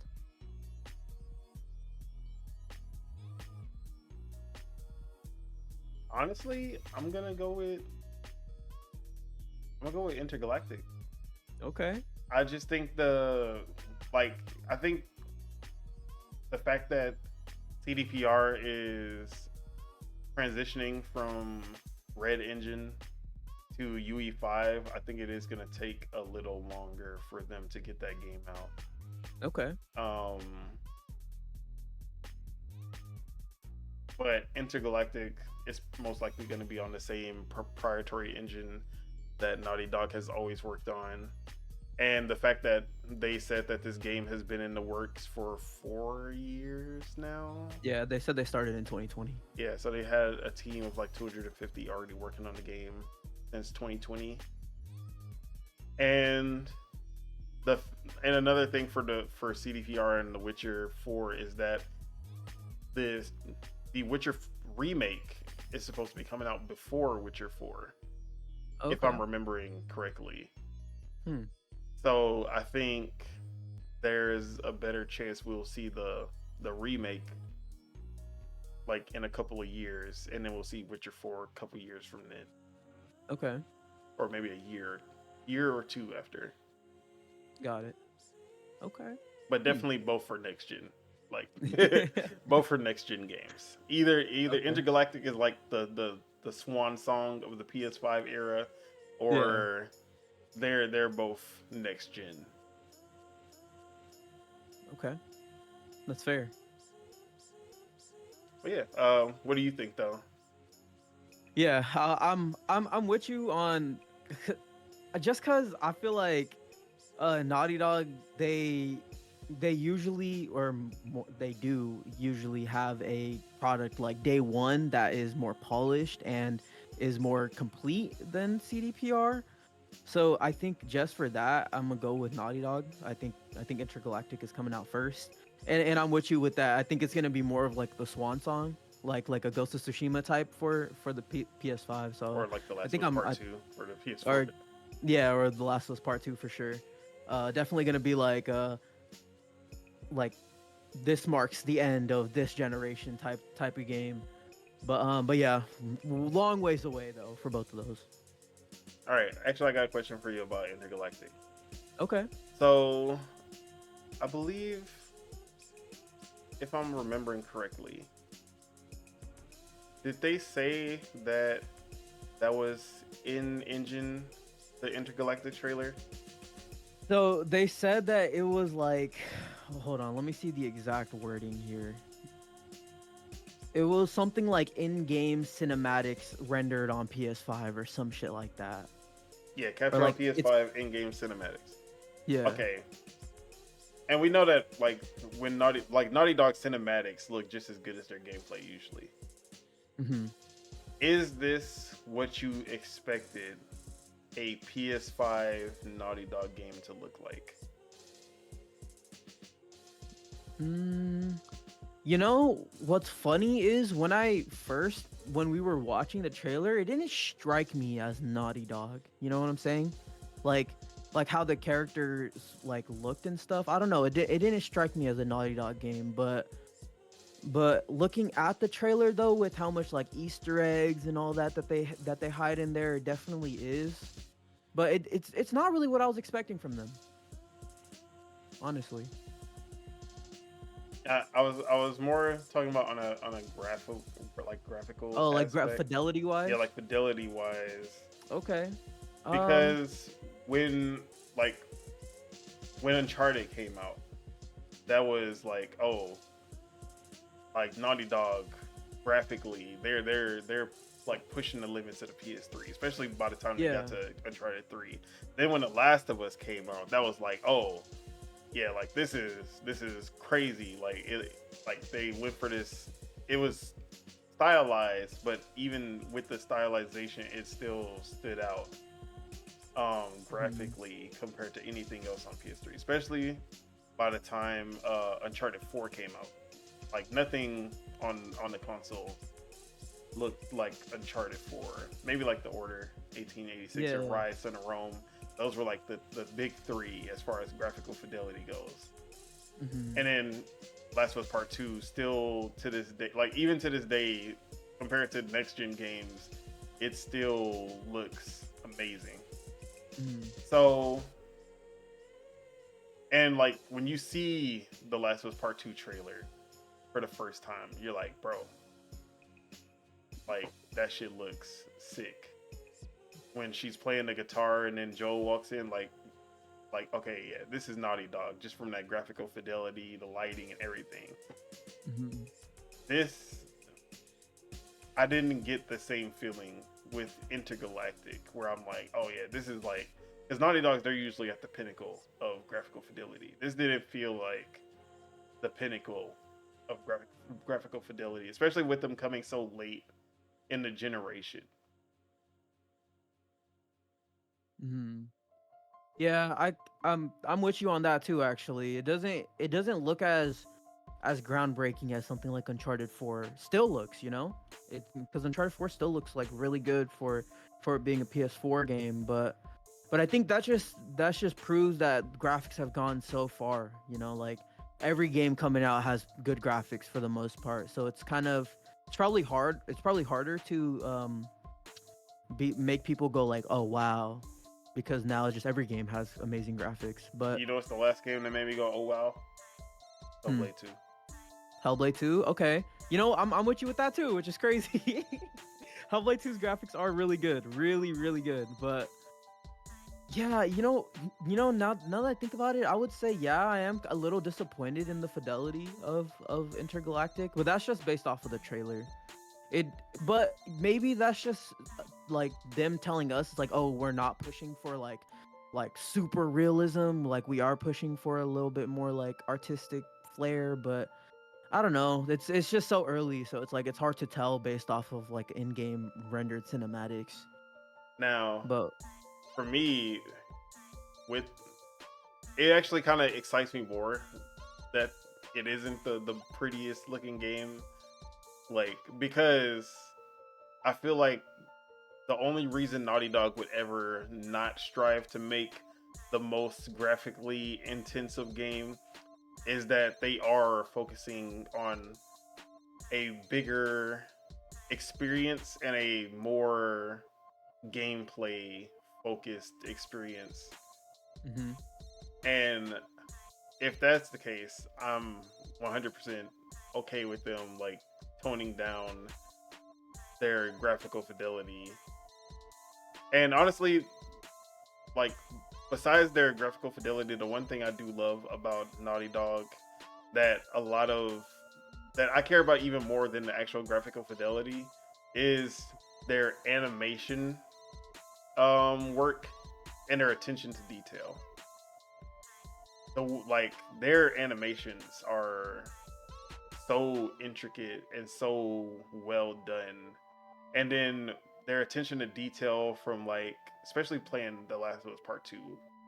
Um like when you're walking through the snowy level and then you you see a tree with snow on it, like when you walk by it you see the snow like fall and it has like real physics to it, or like you run into the tree and then you see like the snow fall from it if you like cover like use the tree as cover, like that type of attention to detail, they are the masters of that. Mhm. And if they can still like do that with this game as well, yeah, I'm 100% behind it, even if the graphical fidelity isn't as good as it could be as for something like that. Mhm. For sure. But yeah, there was some news that came out. I would say some news that came out of the Game Awards. Uh, the biggest one, and also like one of two, depending on what kind of gamer you are. It was either going to be Okami 2 or Intergalactic. Those were the two biggest announcements. Mhm. But Okami 2, probably the most surprising announcement for sure. But the thing, like seeing Okami 2 was already like damn. But then when like the significance of them putting Hideki Kamiya, like making sure that people knew that Hideki Kamiya was back and working on this game, like that's a like, oh, there's a new Star Wars. Wait, George Lucas? Like Yeah. like George Lucas is back. Oh shit. Mhm. Like that level. Or like, oh there's a new Lord of the Rings. Wait, Peter Jackson? Peter Jackson back on his like it was like, oh shit. Like they're doing it, but then you're in the back of your mind, you're like, what is it like?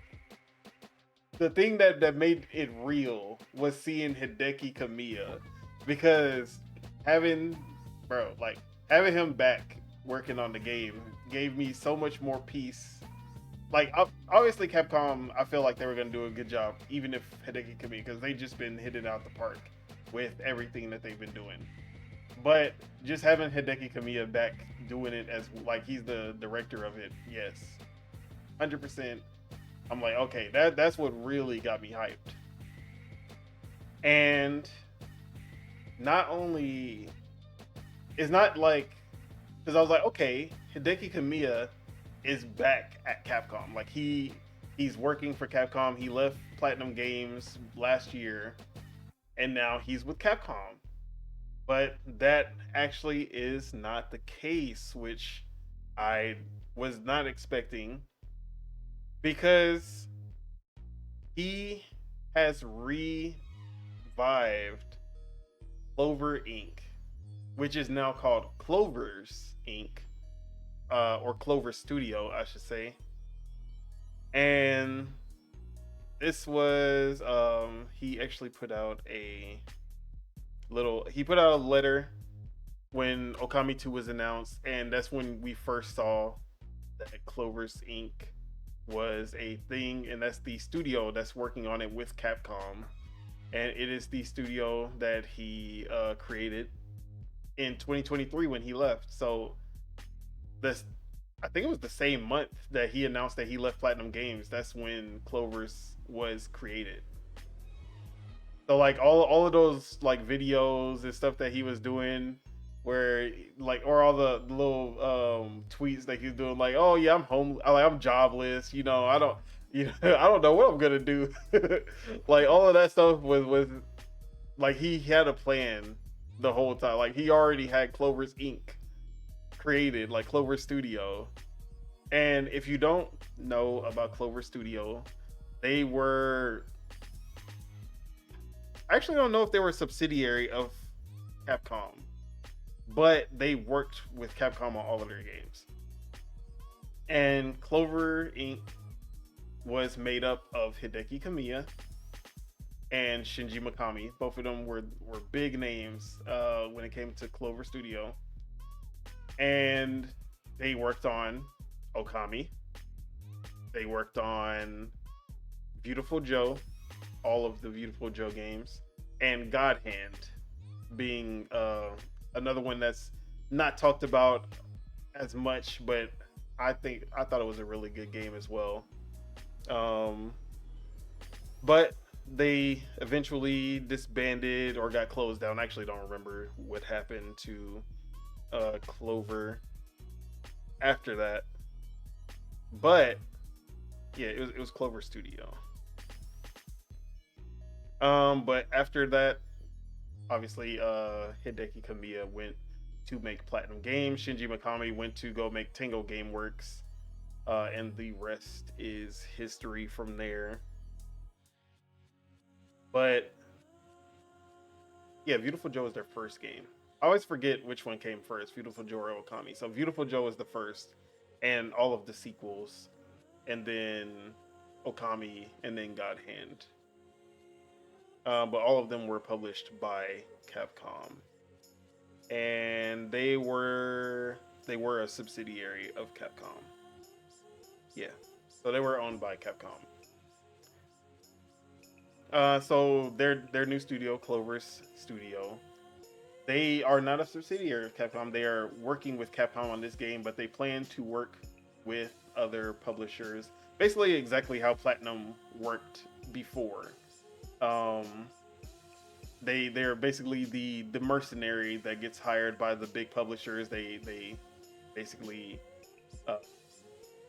get hired by a publisher. They make the game, and then they don't own the IP usually. I'm hoping they can turn it around and they'll actually be able to own the IP, because that's the problem with Platinum. They have all of these amazing games that they've worked on, and none of them are their IP, which is terrible. So hopefully they can change that aspect, and they'll actually be able to own some of these IP. But yeah, the first game, Okami 2, and we can see that some of the staff that is going to be at Clover's Studio,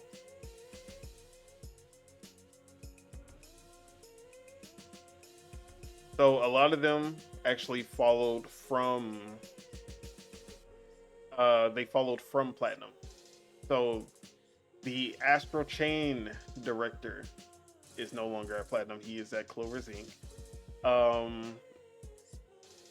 Let me see. I want to get everyone who's there that we know of, at least.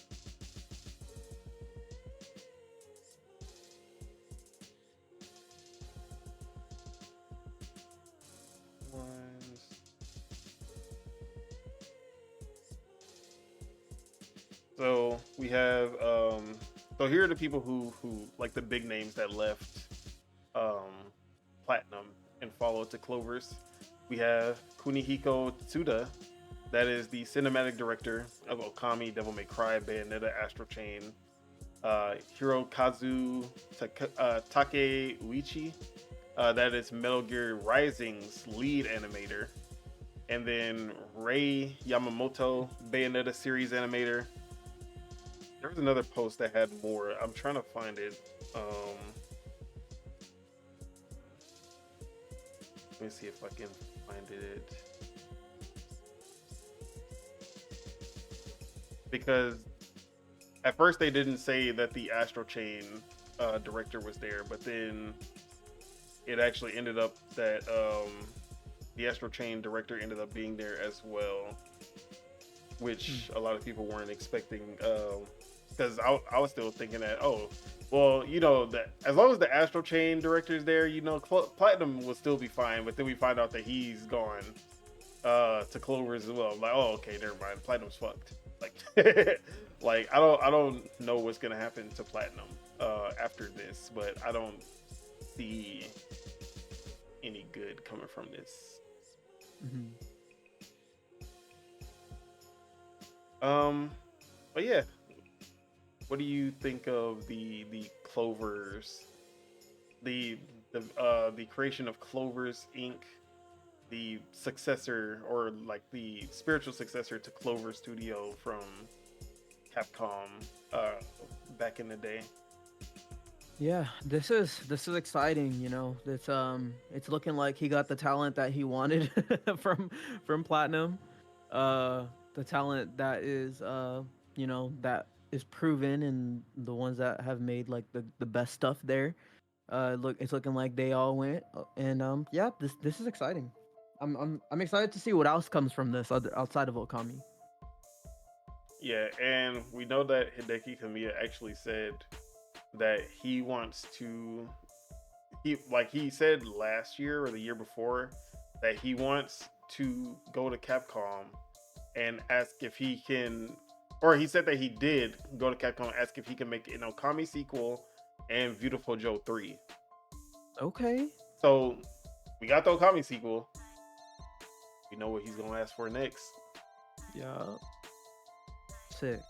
But yeah, I'm hyped. I loved Clover's.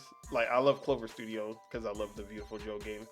Like they did not last long. It was literally 2003 to 2006. That was their run. But I loved the Beautiful Joe games. I loved Okami, and I liked God Hand. Not gonna say I loved it, but it was good.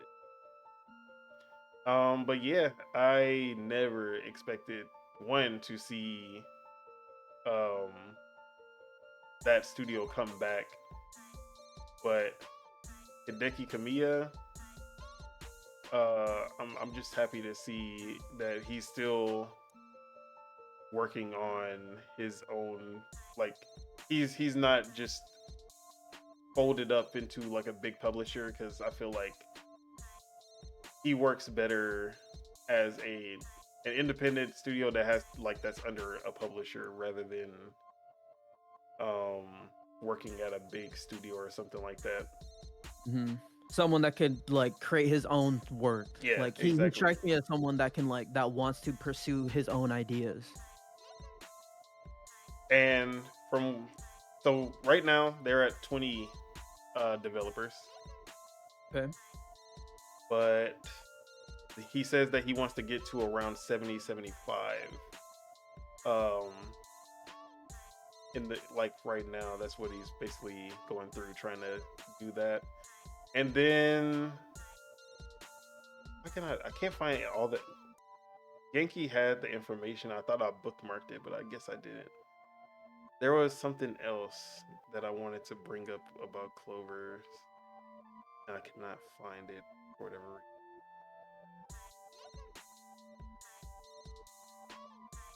So yeah, Clover's currently has 20 employees, but his desire is to grow it to 70, which for that with the style of games they make, that's pretty That's a decent size for sure.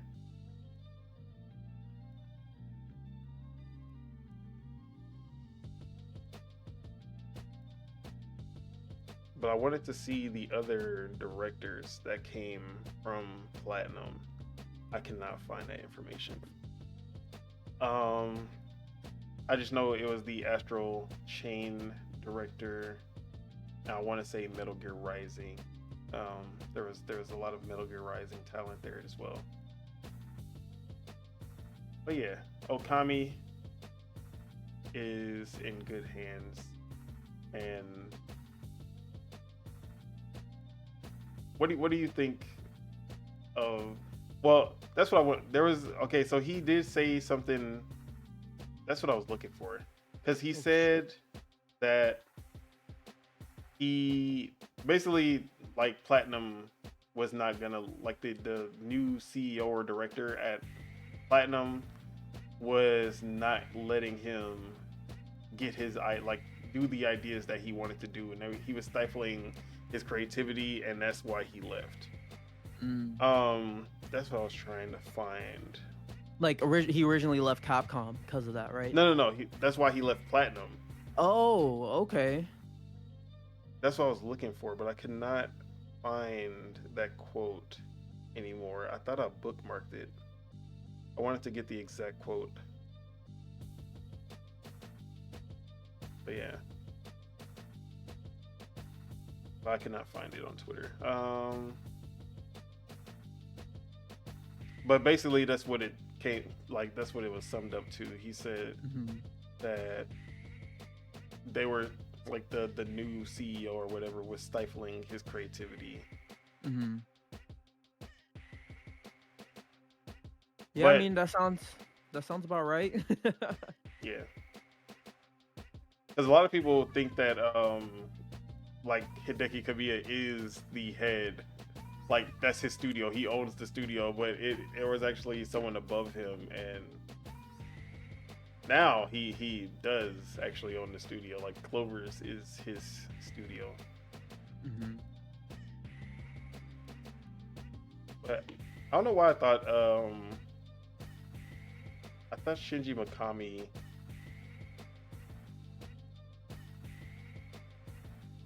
for whatever reason I thought Shinji Mikami went with them, but I don't think so. So we're still waiting to see what Shinji Mikami's doing, because they left around the same time, and then we saw them together, and a lot of people thought that they were gonna create a studio together, or they were gonna be working at a studio together. But no, Shinji Mikami did not join Clover's, at least not yet. But that would have been dope if we got Shinji Mikami and Hideki Kamiya. But yeah, the other piece of news that came out of the Game Awards was with the Black Myth Wukong director and his reaction, the CEO actually, and basically his reaction to losing Game of the Year. And Game Science, which is the developer of Black Myth Wukong, the CEO says he wrote his acceptance speech for Game of the Year 2 years ago, and then he questioned the selection criteria of the Game Awards. And let me go to the quote. This is from MP First, which I'm reading off of. And it says, "It seems Game Science CEO isn't happy their game Black Myth Wukong didn't win the highly coveted Game of the Year award at this year's The Game Awards. Black Myth Wukong was beaten by Team Asobi's Astrobot, which snagged the most prestigious award, though it did win the Best Action Game and the Player's Voice Awards. Apparently, that wasn't enough, as Game Science CEO and a producer of Black Myth Wukong, Feng Ji, just went on a tirade on Chinese social media platform Weibo, where he questioned the award-winning body's decision process. Quote, "The Game Awards this year coincided with a major update for Black Myth Wukong. For me personally, this project that spans 7 years has officially come to an end. The 4 nominations, Best Action Game, Best Art Direction, Best Game Direction, and Game of the Year were a first for a Chinese game. Ultimately, we took home Best Action Game and Player's Voice. Especially winning Player's Voice was gratifying. Yet, I must admit, there's a sense of loss and regret. More than anything though, there's a letting go of illusions. The games nominated this year were all exceptional, but honestly, I still can't figure out what the criteria for Game of the Year criteria were for Game of the Year. I feel like I came all the way here for nothing. Fang G mentions how he has seen a lot of strong dissatisfaction and frustration in players' comments, which he says were expressed humorously or ironically. We've seen it transpire with a review bombing of Baldur's Gate 3 on Steam. Nope, we're not joking, and you can read about it here. Not only that, but Fang G continues by saying he wrote his winner's acceptance speech 2 years ago. I completely understand these feelings and share the frustration because behind these emotions lies not pain or malice, but dignity and confidence. When you're so confident and yet don't receive the recognition you expected, it's natural to feel upset. Personally, I'm even more confident than most of you, as you can see from my first ever answer on Zihu. In fact, I wrote my Game of the Year acceptance speech 2 years ago, only to never get the chance to deliver it. During the development of this game, many of my colleagues weren't as optimistic as I was. Having tested so many interim builds, they couldn't help but focus on the game's flaws and doubt whether we could meet deadlines. One of my main roles in the company was reassuring everyone we're doing great and the product is improving. But because here's the thing, you can't just be confident when you've already won. That's not confidence, that's parroting results. Sure, we lost today, we might lose again tomorrow, so what? There are countless factors that influence outcomes and results are always uncertain. What we can control is choosing what we do, tackling real challenges, doing hard things, pursuing what we believe in. When you're doing these things, you should absolutely have confidence. So, there was a lot of debate on Twitter about his comments and him writing his speech and all of this, and he's being arrogant, or like there was people who were agreeing with him like, yeah, we don't know what the criteria for Game of the Year is, because like there's this was a questionable one for a lot of people, and including himself, obviously. But what do you like? How do you feel about his reaction to not winning Game of the Year? I mean, I think he has the right to feel how he wants to feel, and like I may not. People can't just express how they feel on the internet. That's you got to keep it to yourself. You got to lock it in. Yeah. No, I mean he has more of a right to feel how he wants to feel versus a lot of people just because his game was nominated for Game of the Year. But I am in agreement with him. Like, it doesn't really seem like there is there's no rhythm to what is nominated and what's not. You know what I'm saying? Like, it just seems like it's like, yeah, like I'm also with the fact that's like we should honestly know who voted for what, because then that gives us the power to like fact check them. You know what I'm saying? Like, oh, did you actually play the game? Did you see everything that was on offer that was like nominated? Like, I'm kind of with them in that aspect where it's like you can't really tell like what is the criteria for what is being nominated. But it does come off as him being a little bit salty, which, like I said, he does have the right to feel that way because in his mind his game got snubbed for the award. But I don't feel any like, I don't feel like negativity towards it though, because like I said, he has the right, and also they made the game that got nominated. And but I will say they did win for something, which not a lot of games can say. Like you said, like Stellar Blade didn't even win for anything, whereas Black Myth got nominated and won for a couple things. But and But I they want mean, player's voice, which yeah. honestly, that's a honestly I would be more proud to win player's voice than win the actual game of the year Mm, because yeah, that the general audience has spoken, not the the shills that work at IGN and GameSpot and shit, but like the actual players. exactly. Yeah. But I mean, I don't I'm not too pressed about this. Like in my mind, Black Myth Wukong probably shouldn't even have been the nomination just because it's like just based off of like Metacritic scores, maybe like it's the lowest like rated game that was nominated. Um Probably not, maybe not of all time, but like definitely for a while. Um but you know, it is what it is. I still haven't played the game, so I can't really speak on like how I personally feel about the game. But you know, it's okay. He has the right to feel like, you know, however he feels. Yeah.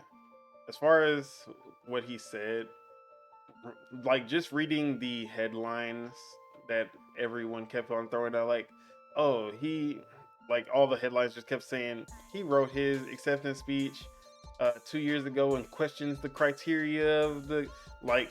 When you actually read his quotes, it's actually a lot like when you put it into the context of what he's saying, it sounds less salty and more like, oh, like he's him, like that's how he feels, he's really him and the game was really that guy, and like I can back that more than like the the the headlines kind of make it seem like it was a negative, like they were making it sound more negative than it actually was.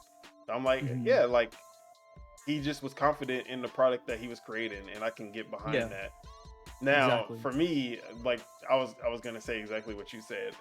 Yeah. The I never thought the game should be nominated in the first place because it does, like it was the lowest rated game.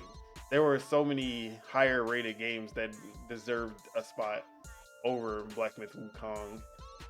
Um, but also not even just the. I mean, there were definitely a lot of players, but a vast majority of them were in China. It was not this like it wasn't like, oh, you see like 20 million people playing Baldur's Gate 3 and that's around the world. Like that's everywhere. Like literally not 80% of the sales were in China. In China alone. So it's harder to like gauge the actual success outside of China, but it's definitely not as big as it would like they you would think. But there are also a lot of players who like advocate for this game. It's overwhelmingly positive on Steam. So at the same time, I can't really knock it because the players seem to like it a lot. So yeah, that. But as far as his comments, I really don't have any problems with that. I Hmm. think is good to be confident, and nowadays showing confidence um is looked down upon. It's looked out at as negative, like being arrogant or being an asshole if you're too confident about your product. I don't subscribe to that notion at all. Come on, my favorite rapper is Kanye West. Like, I would prefer if more of like more developers need to be like this instead of corporate like suits that have to say the right thing all the time. Like, oh, we have to make sure we say things that'll like that makes people feel good. We can't be the guy who goes against the grain. Like every single statement from a CEO is usually like looked over by 10 people before it said. He's like, nah, this is how I really feel. So, you Hmm. know what, Game Science, I fuck with y'all. I ain't gonna lie. You know, I might, maybe not Black Myth Wukong, but maybe the next game, I'm gonna be looking out for y'all. But yeah, those are basically the big news that came out of the Game Awards. Besides the trailers and announcements, of course. But with that, let's get into some news that came out this week. And actually a little bit of stuff that we missed along the way, since we haven't done an episode in a while. Mhm. So starting with Mega Man Revival. Now, I love Mega Man. This is the one franchise that I keep telling Capcom to bring back because they've been doing everything right. And I need them to continue and make a Mega Man for the modern. Oh, let me not say for the modern audience, or I'm gonna upset some people. Oh, you want Mega Man to be trans, huh? Like, nah, like, so I want Mega Man to have his glow up moment. I want that. I want. Let me see. What can I use as an example? I would say I want this to be because Mega Man Legends was the Super Mario 64 like leap. Mega Man Legends was that Super Mario 64 like, oh, it wasn't as good as Super Mario 64. It wasn't better than 2D Mega Man, but he had his 3D transition. But Mega Man has never had that Super Mario Galaxy, Super Mario, like it never had that Ocarina of Time or that or I would say like a Wind Waker, like it hasn't had any glow up since then. Because every Mega Man, they always go back to the classic. It's always a 2D side scroller Mega Man that feels like a Mega Man. They just change the power ups.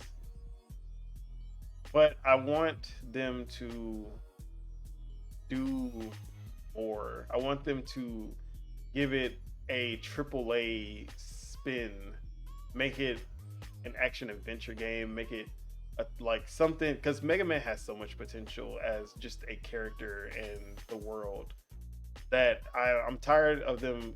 And this is how I felt about Kirby, because Kirby never got a real 3D game until Kirby in the Forgotten Land and on the Switch, and they knocked it out of the park with that one of my favorite Kirby games. I want that moment for Mega Man. So we got some news about some movements over at the Mega Man team, and with the secret level episode, there was already some speculation about a Mega Man reboot happening or revival. So this is coming from Noisy Pixel, where they go on to say, Amazon's Secret Level series, a batch of episodes comprised of mini stories of select video game franchises, revealed new information for the Mega Man IP. Mega Man had a brief yet moderately well-received episode in Secret Level, and its credits unveiled Shingo Izumi and Hiroshi Ito as new Mega Man development team members. Who are Shingo Izumi and Hiroshi Ito? Izumi joined Capcom in 2018 and produced Monster Hunter World and the remaster of Ghost Trick Phantom Detective. On the other hand, Ito produced Monster Hunter Stories, Monster Hunter Stories 2, and Monster Hunter Rise Sunbreak. Interestingly, these two individuals don't have a trackable history of working on Mega Man titles, meaning that potential future original games may see shifts compared to what fans are used to. However, their precise roles in the Mega Man development pipeline are not specified. In the credits, Stefan Mikal and Yuko Abe are also mentioned as Mega Man development team members. So basically in the episode from Secret Level, they basically had a credits where they showed who was on the who are Mega Man developers. Because every episode they have like the actual development team. And we have or I shouldn't say ex, but like former, like predominantly Monster Hunter devs who are now listed as Mega Man development team members, but they've never worked on any previous Mega Man games. So that led to the speculation that we have some Monster Hunter talent that are basically working on the revival of Mega Man, and that already sounds good to me. But yeah, chances of a Mega Man reboot plus Monster Hunter talent working on it. How do you feel about that? Yeah, this is cool. This is cool. I'm excited. This Mega Man always did seem like this thing that Capcom like pushed to the side. At least ever since Mega Man, what was it, 10? Yeah. Maybe? They kind of, well, yeah, like they dropped Mega Man 10 as a Xbox Live Arcade game slash PSN, and then Mega Man 11 came out like 10 years, 15. I don't remember how long. It was too long.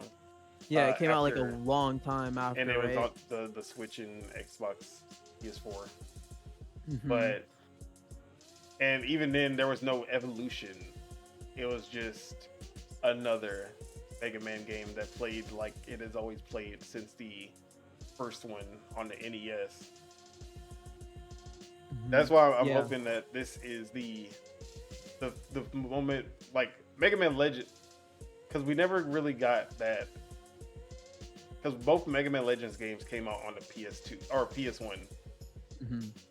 but the PS2 era was when we started to see, like, the PS2 era is when we started to see all of these really cool like new ideas for like, and like the, I wouldn't say the, what am I trying to say, like the, not really perfection of, but like they started to master genres in the PS2 era.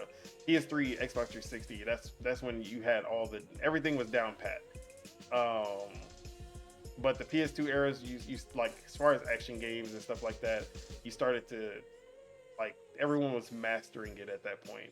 But Capcom really never touched the Legends again. We were gonna get Legends 3 on the 3DS, but that was canceled, and it's always free Legends 3. But Legends is the best base to work off if you're trying to make a big modern AAA Mega Man game. It was a third person action adventure game kind of shooter, um, that you could really, like, today's Capcom could do so much with that. Mhm. Um, but what are you thinking? You thinking they're, we're just gonna get another side scrolling Mega Man, or you think they're gonna go all out with a real reboot to bring it to the new era? I think yeah, I don't think this is going to be a 2D game. I think this is going to be a 3D game.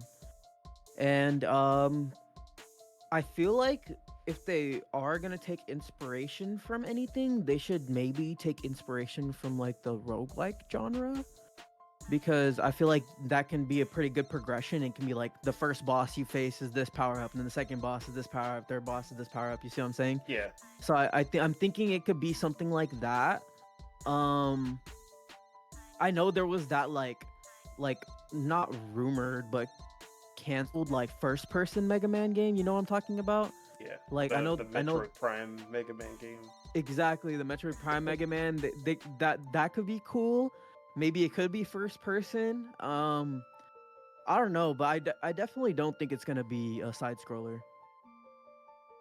Yeah, I think.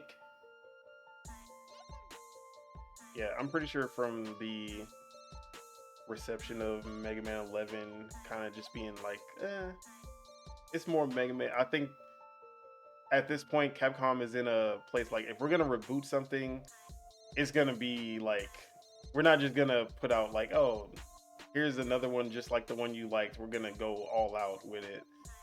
Um, like that's basically what their MO has been. Hmm.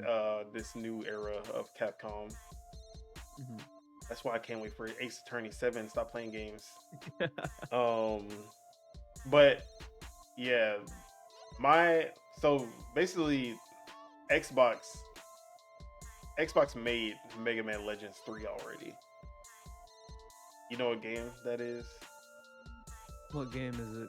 They did it during the Xbox One era. Crackdown? Oh, not at all. Oh, Recore? Recore was basically Mega Man Legends 3. Okay. It played like what you would expect of a modern Mega Man Legends. The platforming, the dashes, the gunplay. That's basically what, like, it was Keiji Inafune who obviously worked on Mega Man and Mega Man Legends. And honestly, if you take that base, put Mega Man, that's exactly what, at least that's what I would have wanted in the Xbox 360, PS2. Like, that Recore was an amazing PS3, PS2 game during the Xbox One and PS4 uh, era, and it did not get the love it deserved because of that. Just like a lot of people say, like, oh, like Space Marines 2 is that 360 feel. Like, it felt like a 360 game that's just modernized. That's what Recore felt like. It was pretty buggy and wasn't the best looking game. Um, but Recore played like what I would want a Mega Man Legends 3 to play like. But I don't know what I would want. Like, I just want it to be good. That's I just want it to be new and feel fresh and feel modern and be Mega Man.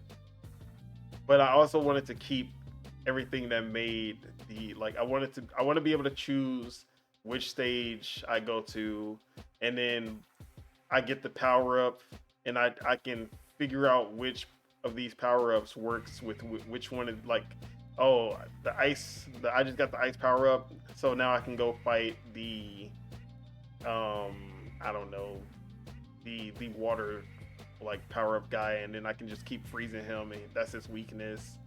Or like you get the electricity power and you fight the water one, and then he, like, I want them to keep that somehow. Which roguelike would be a perfect way to do that. But yeah, that's Mega Man Revival. Was there anything else you wanted to say? Nah. I feel like they could announce this sooner rather than later. I mean, with Capcom's, like, the way Capcom is just throwing games out, yeah, I can see that for sure. All right,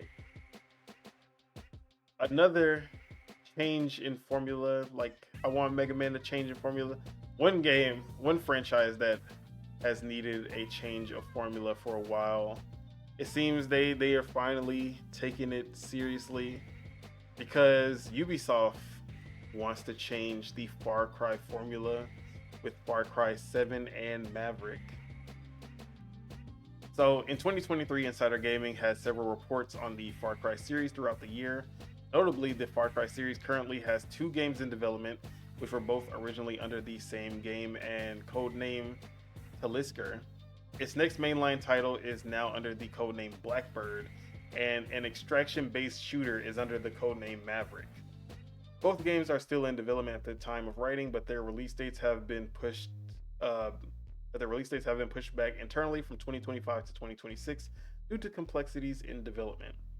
Moving from Dunia to Snowdrop and under development at Ubisoft Montreal, both games are set to move away from the Far Cry formula. Maverick, which takes place in the Alaskan wilderness, will see players fight one another, animals, and the harsh weather to survive. On the flip side, Blackbird will now see the player have to rescue his family, not played by Cillian Murphy, which was a previous rumor, who have been kidnapped by a conspiracy cult who have been performing hallucinogenic experiments on animals and children. It said that the player has 24 real life hours, 72 hours in game, to rescue their family, and the timer is reflected in game by the player wearing a watch on his wrist. But it isn't just the gameplay loop of both games changing. It's understood that both games have had a significant overhaul to their movement systems too, including the addition of tactical sprinting, sliding, vaulting, and more. Seemingly, this is due to both projects originating from the same game and sharing similar movement mechanics, with the similarities of both games bleeding into one another. Other aspects, including the inventory system and looting, also appear to bleed from the extraction-based shooter into Blackbird 2, with sources outlining that it doesn't affect the mainline entry. I'd argue it makes a lot of sense given your desperation to rescue your family, said one source when asked. Internally, Ubisoft Montreal and its supporting studios on Blackbird are optimistic, but some concerns over Maverick and its future loom given recent events at the publisher. Ubisoft has been attempting to do a Far Cry multiplayer for the best part of a decade, and while an extraction shooter should make a lot of sense for the Far Cry universe, it was ultimately greenlit to chase trends, and the genre doesn't seem to have attracted the players' numbers that the industry thought it would. XDefiant's recent cancellation and subsequent layoffs felt like the beginning of a downward spiral, said some staff, with Eves' internal memo following the announcement of his cancellation not inspiring much confidence in those already unsure about their project's future. For now, though, Ubisoft is seemingly trying to break its own trend of chasing trends, and Far Cry 7, or whatever it's called, and Maverick seems to be a step in the right direction, albeit a considerable risk. Oh, I don't know if you saw the previous leaks about Far Cry 7. Did you ever hear anything about those? Mm-mm. Yeah, so that was I think it was Insider Gaming that leaked it before. That it was going to be on a time-based, it was basically going to be like a Majora's Mask sort of deal where your family was kidnapped or captured or something, and you have a certain amount of time. You have the 24 hours to find your family, so you have to do everything in a real life 24 hours. You have to complete all of the objectives and get to your family in time. So like a very like, I don't even know, is it like, I don't know if it's gonna be a roguelike. Like what happens if you die? Does time go forward or something? Or do you start over? I don't know, but that always sounded pretty cool to me. I was like, okay, that's definitely a way to shake up. But now it seems like even the engine, the movement, everything, even the looting system, everything seems to be changing for the Far Cry formula. How are you feeling about the future of Far Cry with this information? Have you been a Far Cry fan at all? I wouldn't say I'm like a huge Far Cry fan. I've played some of them. I've played 3, 4, and 5.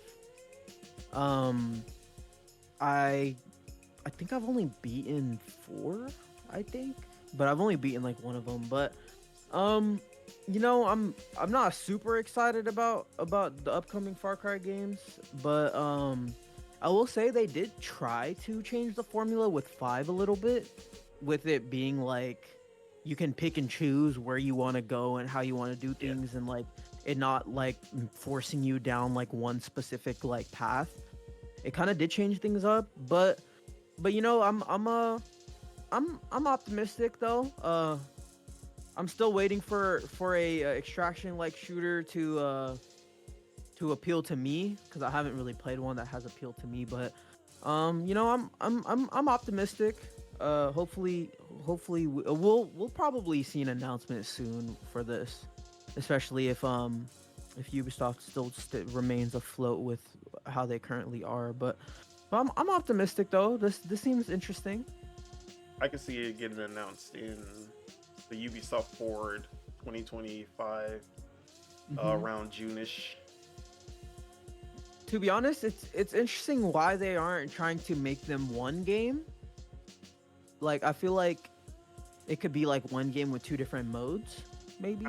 But I think it's because, well, one, I don't think you can, if it's like you're buying Far Cry 7 for $70, then you don't want to tie the multiplayer mode to that $70 purchase. You want to make we're at the point that if you're putting out a free multiplayer game, it either has to be very cheap or free. Yeah. So like any multiplayer mode you can't really package it anymore.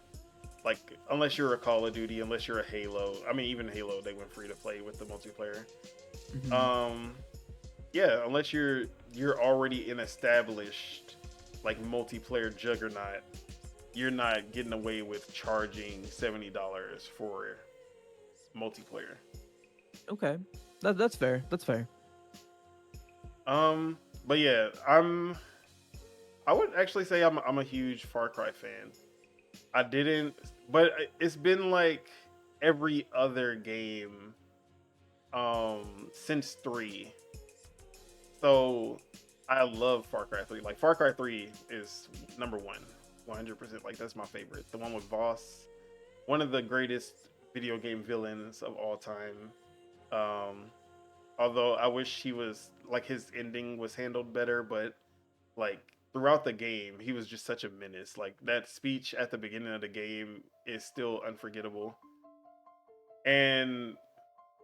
But they've been trying to chase like that. Far Cry 3 was the beginning of the Far Cry formula. And I love Far Cry 1 and 2. 2 was so ahead of its time, honestly. Like it doesn't get enough love. And there was a lot of stuff in Far Cry 2 that you don't even see in the later games. Like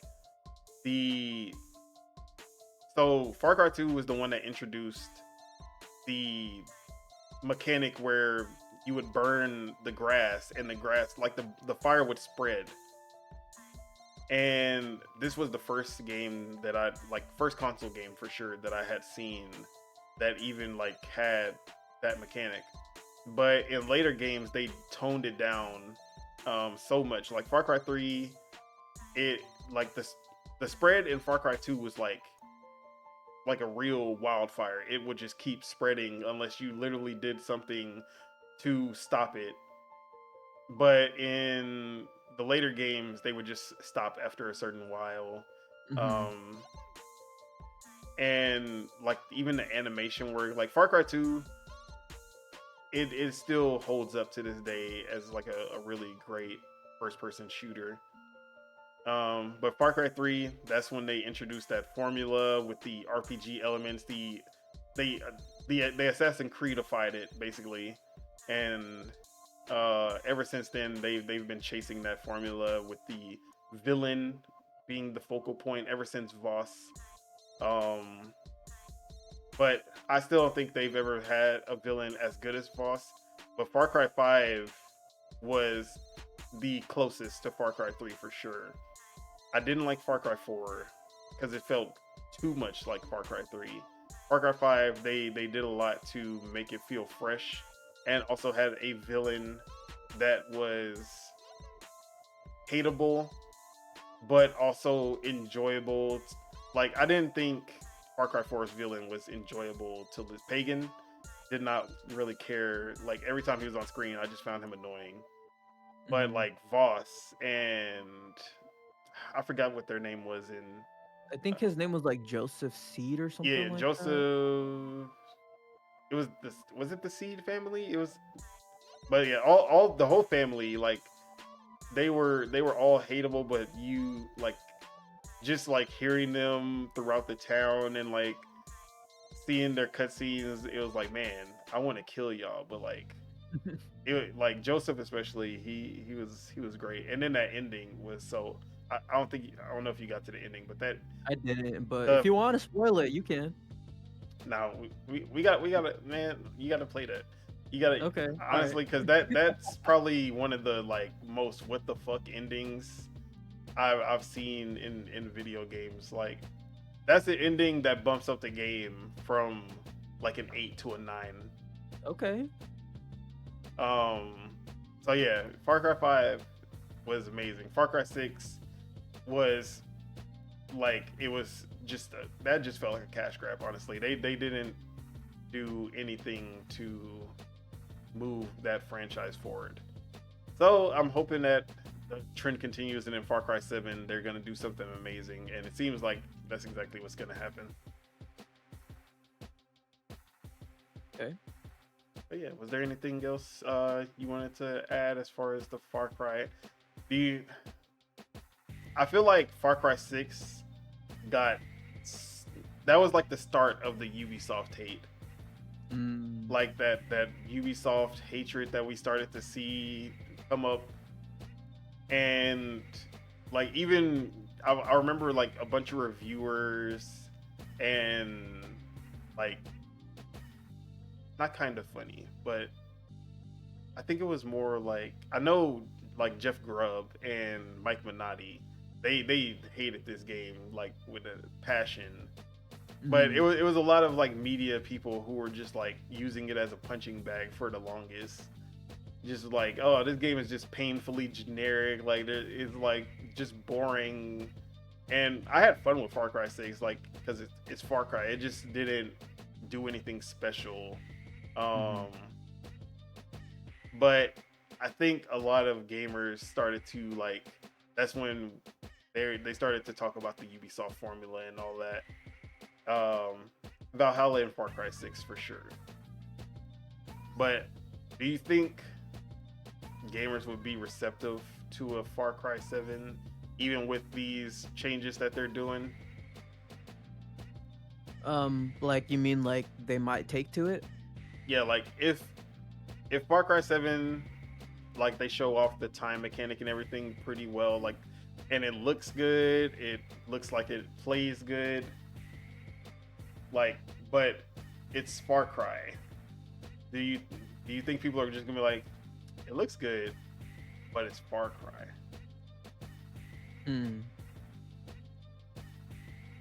You know, I think people might actually be excited for it when they show it off. Like I don't think it's gonna be like like super enthusiastic excitement. I think it's gonna be more like we're curious to see like what they're doing. So I think they might I'm leaning more positively skewed right now. Honestly, I just think it depends on the first showing. The first showing can Okay. make or break how.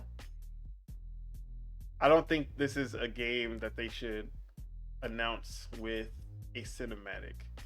I think it's something that you have to see the gameplay, um, because of the nature of like what they've described. I think you need to see that 24-hour timer in a gameplay sense.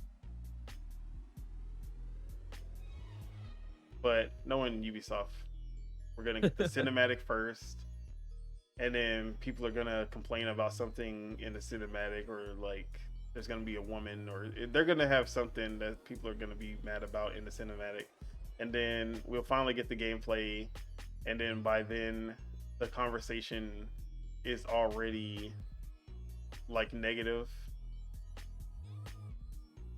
I don't know. I think because Far Cry 3, that like that reveal when we see Voss and all that, you see the gameplay, you see him running, like you see all his friends dying, and then Voss, like he gets captured by Voss, and he says, you know the definite, you want to know the definition of insanity, and like that shit will always be one of the most iconic reveals. I want them to get a reveal like that. Like have the gameplay where like your family is captured, and then show him trying like going through all these different things, and he keeps looking at the clock and the time is like going down, and you introduce the villain basically saying you have 24 hours to blah blah blah or your family's dead. Like I want to see that in action when we first get the reveal. But I guess it just depends on how it lines up when we get that first announcement. Yeah. Anything else you want to add? No, I think we're good. All right.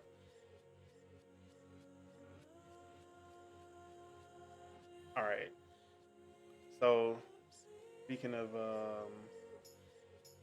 Sony and new IP, it actually seems like there's another new IP that's rumored that we actually got some pictures. We got some little leaks, and this is actually coming from Sony Bend, the creators of Days Gone, and it is a brand new live service IP. I know a lot of people just said, "How dare they?" But this is coming from Tom Henderson. It says early images of what could be a new live service IP by Ben Studios have been posted online. Images came from MP First, who say that the images came from the portfolio of an undisclosed UI designer at Ben Studio, who has been working there since March 2022.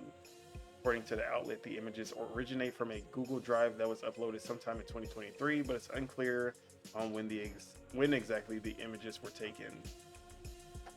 There was an update that PlayStation DMCA'd the images from MP First and have since removed the images, which basically means that they're real because PlayStation would not DMCA it if it wasn't. But we don't really have any details about the live service game other than the pictures, which are not on this article anymore. So, but Ben Studios making a live service game. How do you feel about that? I think this. I feel like this was already like rumored a while back that their new IP was gonna be something to do with like multiplayer or like it wasn't gonna be a single player thing. So I already kind of expected something like this. I'm excited for it just because it's a PlayStation first party. Let's see what they got cooking up. It's been a minute since they released the game, so just based off of that, I'm excited for it. I didn't see the screenshot, so I don't really know how it looks like, but yeah, I mean, I'm excited. I'm not a Days Gone hater. I actually thought that game was had like a pretty cool like I wouldn't say premise because the premise was just zombies, but it had a cool like backdrop. You were riding a motorcycle in the woods of Oregon and shit. So it's Oregon, right? Or is it Washington? Oh, okay, I think it is Oregon, but because I think Bend is in Portland. Is it? I think it was Portland. The little nature aspect of Portland that they put in the game. But I'm excited for it. Whatever it is, I'll be waiting to see what it is. Yeah, I remember the initial trailers for Days Gone is one of the reasons that I was really hyped about the PS4. But then subsequent trailers and then the actual like reviews and the glitchiness and all of the bugs and all of that stuff kind of turned me off of playing it day one. Played it when it got into PlayStation Plus eventually, but not too much. I think I was like zombied out by the time that came out. I was like, I don't really care. But I always said Days Gone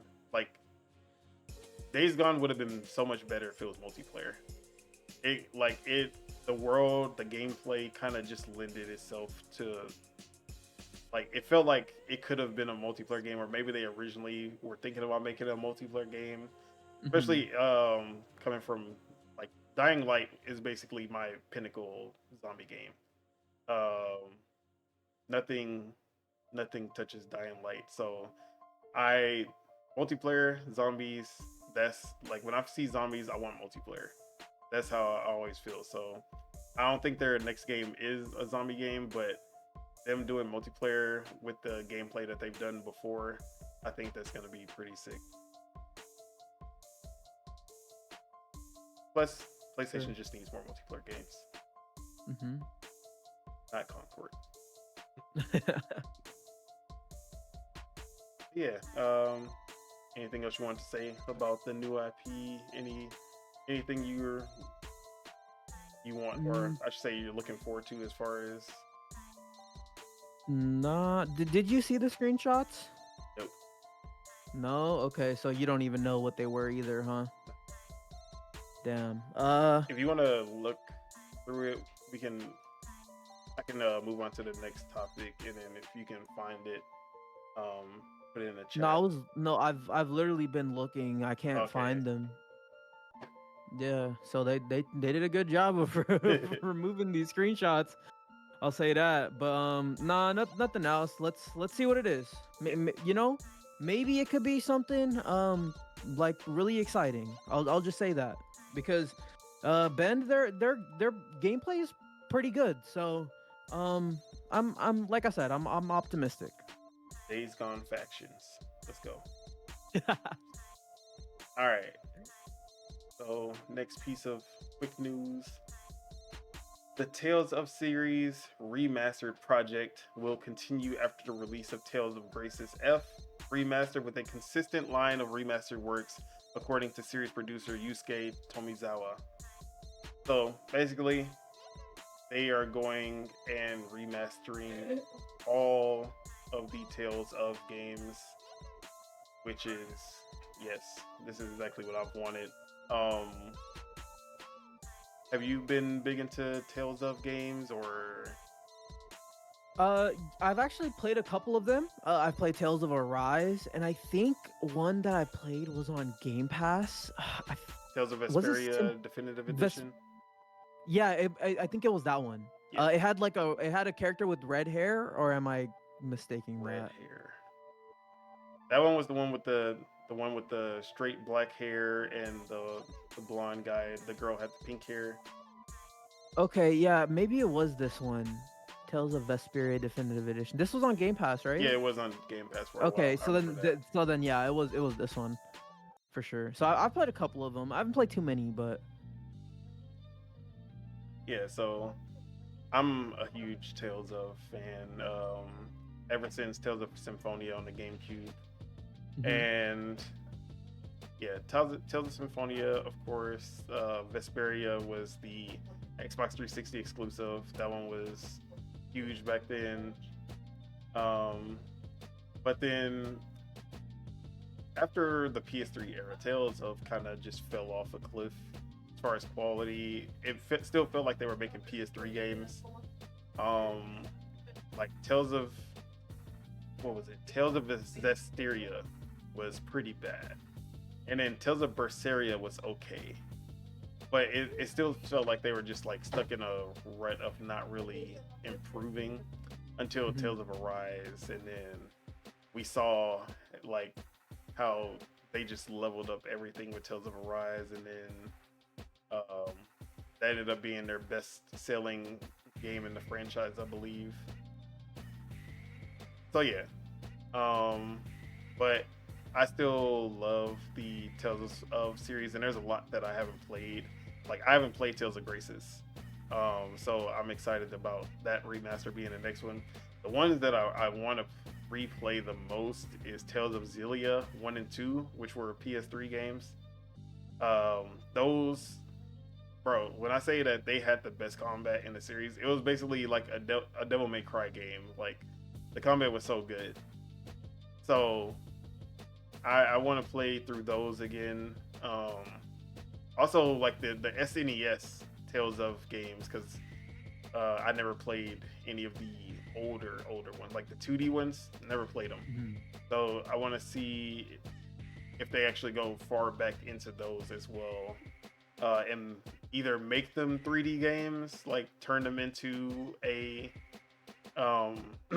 like basically do a full remake and turn them into 3D games, or if it's more like we'll just get a collection of them or something like that. But yeah, I'm really excited about all of that because I've always wanted to. Oh my bad. I was gonna say I've always wanted to play that one on the GameCube. It was Symphonia. Yeah, that's the one that I've always wanted to play. So yeah, and did they ever remaster that one? They did remaster it. I don't know if they're gonna remaster it again, because that was like PS. Did they do a PS4 era? or I'm looking PS3. right now. Let's see. Remastered. Tales of Symphonia, right? Yep. Tales of Symphonia remastered. I can't remember if that was PS3 or PS4. I'm seeing it on the Xbox store, so I think it's Xbox One and Yeah, PS4. most likely. I remember it not being the best remaster, that's for sure. Okay. I think it was still like locked to 30 FPS or something like that. Oof. Something I remember there was something that people did not like.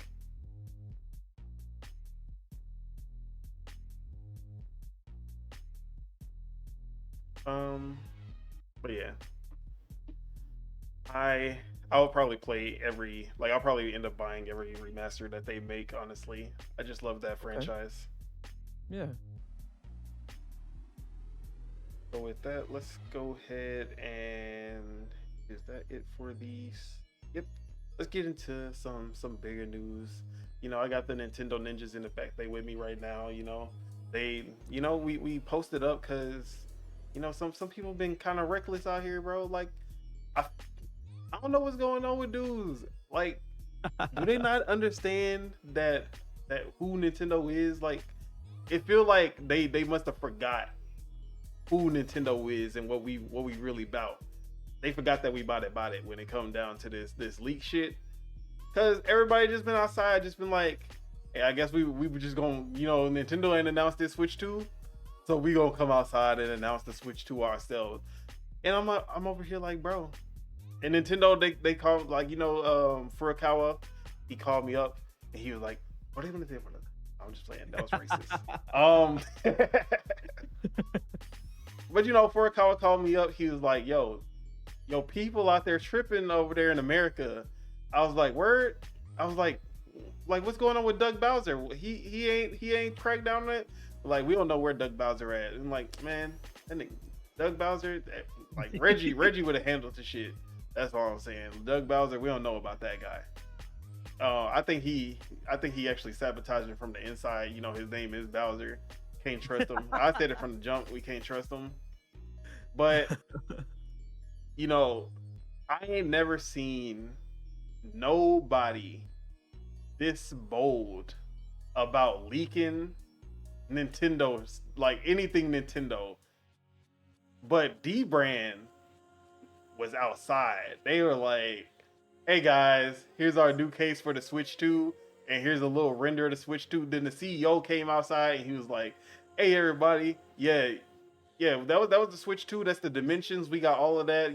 That's exactly what it's gonna look like. I'm over here like, what is going Nintendo?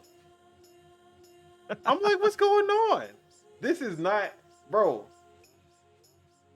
The fact that, like, the CEO was able to get that full sentence out, like, I was expecting the like to be reading the interview, and then it says, yeah, we have the Switch, and then like you just see the little hyphen, and there's a ninja just slapped him in the face, like he's on the ground. Like, that's the end of the interview right there. Like, he so just so y'all can see what I'm talking about, because obviously I'm saying a bunch of nonsense and y'all don't even know. If y'all don't know what happened, D-Brand, a case manufacturer, they were outside and they have, I have it right here. Perfect. They put out a teaser for the Switch 2 with their new case that they're working on.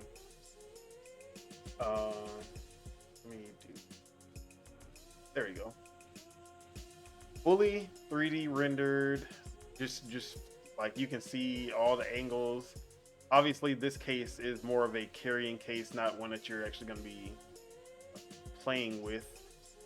But this, like, D-Brand put it out on Twitter. They were like, hey guys, the Kill Switch 2 for the Switch 2. Here it is.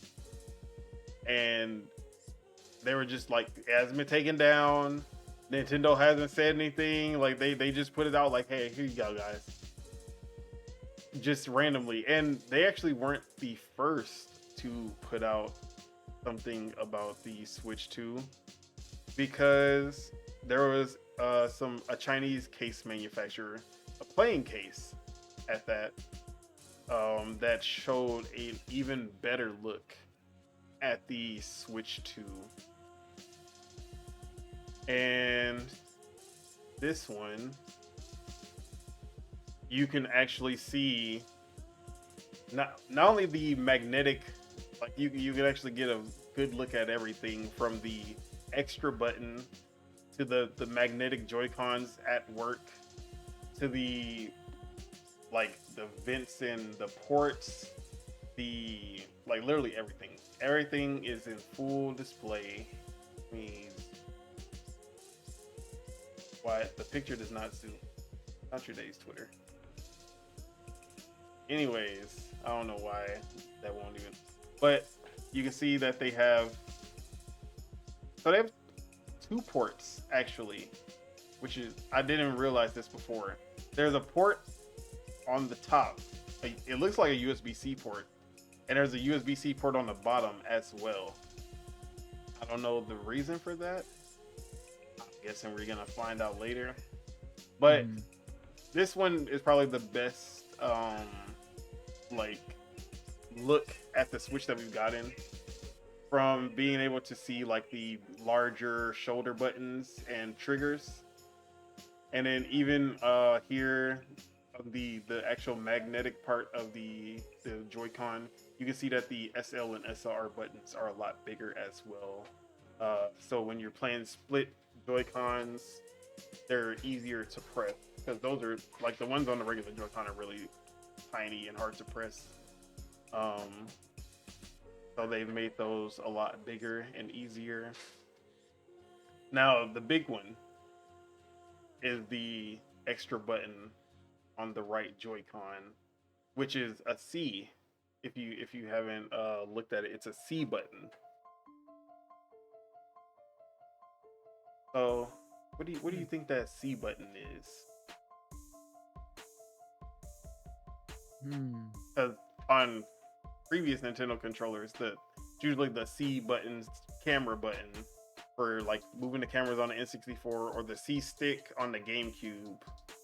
But this is just a button that's a C, which we've never seen on a Nintendo console before. Yeah. Maybe that could be like connect or something like that. Maybe you press that to connect to other switches or something. I actually didn't even think about that. I don't know. Maybe that could be like some sort of connection with the dock, maybe. I don't know. What you think? You know what I think? What you think?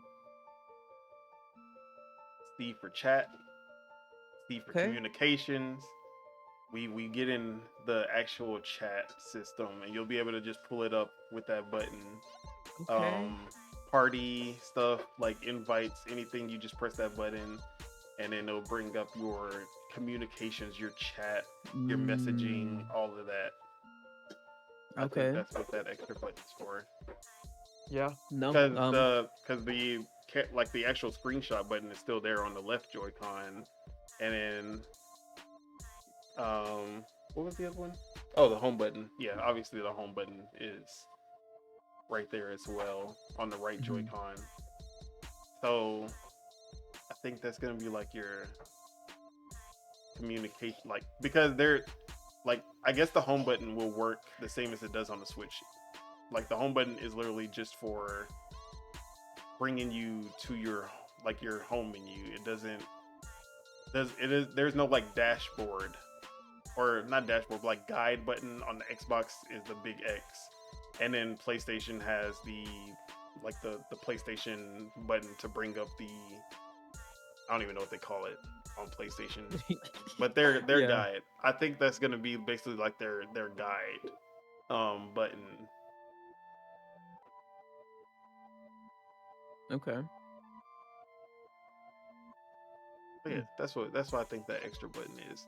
Although it could be tied to some mechanic that we just don't know about for the that's gonna be like the gimmick of the Switch. Yeah. The Switch 2 at least. Hmm. Maybe C could stand for camera. I don't know. Yeah, I was actually looking for a camera on on the actual models, but Yeah. nothing. It doesn't show any camera, and there's like no holes for where a camera would go. Hmm. Yeah, I was looking for that as well. Okay. Okay. But yeah, Sure. we are 40 something days away from an official announcement. At least like that's the max that it could be. Since they said it would be revealed by March 31st. Hmm. So, or never mind. It's more than 40 days. I don't even know why I said Yeah. 40. Like 40 days from now until the end of January is pretty much what you're saying, right? I mean, January, yeah, it's 40 days until the end of January, which is the rumors.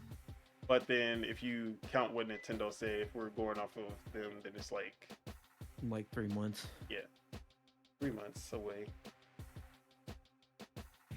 But yeah, anything stand out to you as far as the design goes? I think they said the analogs and buttons are bigger and wider than the original Switches, which you can't really tell without putting it next to a Switch, like the OG Switch. But it seems that the Joy-Cons, the buttons, and the analogs are bigger as well. For sure. Yeah, man, this is all exciting. Well, everyone already knows we're looking forward to this, but it's funny to see D Brand just just tweet out Switch 2, that was kind of crazy to see. Wake up one day and you see that, it's like, okay, they kind of announced the console before Nintendo did, but or like officially like showed it off, because Nintendo has low-key announced it already via tweet. But yeah, I mean, we'll see soon enough. Now, why do you think this has happened? Like, why do you think these accessory companies are able to get away with this and Nintendo is not taking them down or anything? I actually don't have an answer to that, to be honest. I'm curious as to why this stuff is still up from all these people. What do you think? So, my speculation for this is that Nintendo had a date to announce the Switch 2, and they were like set on this date already, to the point that they basically like talked to the case manufacturers, and basically they were like, yes, by this date, like they had the date that they were going to reveal it set to the point that they were like, yes, by this date you can now release your cases, and you can put out the models and put up your listings for the cases for the Switch 2 and your accessories and stuff like that. And I think Nintendo pushed back the date that they were going to announce, but the case manufacturers and accessory manufacturers were still contracted, like in their contract. This was the date that they were supposed to release their stuff, and they could put up their websites and everything. Mm-hmm. So I think they were just like, well, this is gonna be like, if anything's gonna get people talking about our stuff, is gonna be like, they haven't announced their Switch, but we still, in our contract, it still says we can announce it on this date. So then they just released it. It's like, and now that's where we are now. Yeah, that actually sounds about right too, because it seems like Nintendo was planning on announcing it this year, and they did push back their plans. But yeah, that probably is what happened. And that's probably why Nintendo can't tell D-Brand to take down their tweets and stuff like that. For sure. Okay. because that's the only thing that makes sense to me. It has to be something contractual where Nintendo, because if it wasn't something that's written in stone, Nintendo would find a way to get them to take that down. Mm-hmm. But like D-Brand has to have the legal upper hand, because I don't, especially a D-Brand, like they're a big, like I think because they've been pretty good to like every third party that they've worked with, as far as like you never really see D-Brand like leaking stuff or D-Brand popping out early with stuff or anything like that. Mm-hmm. So I think unless they really had like legal say so, like yes, like we have a contract saying that we're supposed to release this stuff by this day, so we're gonna do it. You know? I got you. All right. But this wasn't the only leaks, as because not only did we get the design of the Switch, we also got a random Redditor, which, you know, I'm pretty sure that happens a lot. But for whatever reason, this random Redditor was able to convince the mods that they do have a retail model Switch 2 in their hands. And this is the post that they posted on Nintendo Switch 2 Reddit, where he says, I got my muggy hands on a final release Switch 2 and its dock. Ask me anything, I'll post proof on Christmas. And then first the mod comes out. He's like, yeah, if you don't show me something that proves it, I'm gonna take this down, because you know we have a bunch of bullshitters and it like this happens all the time, blah blah blah. And he's like, and he was even like, he was really like insulting him at some like at he's like, yeah, like he's like he was basically like, yeah, we know this is bullshit, like if you're not gonna show me, I'm gonna take this thing down. And he literally like striked out all of his text. He's like, oh, okay, no, like I have reason to believe that this is legit and I'm keeping this up.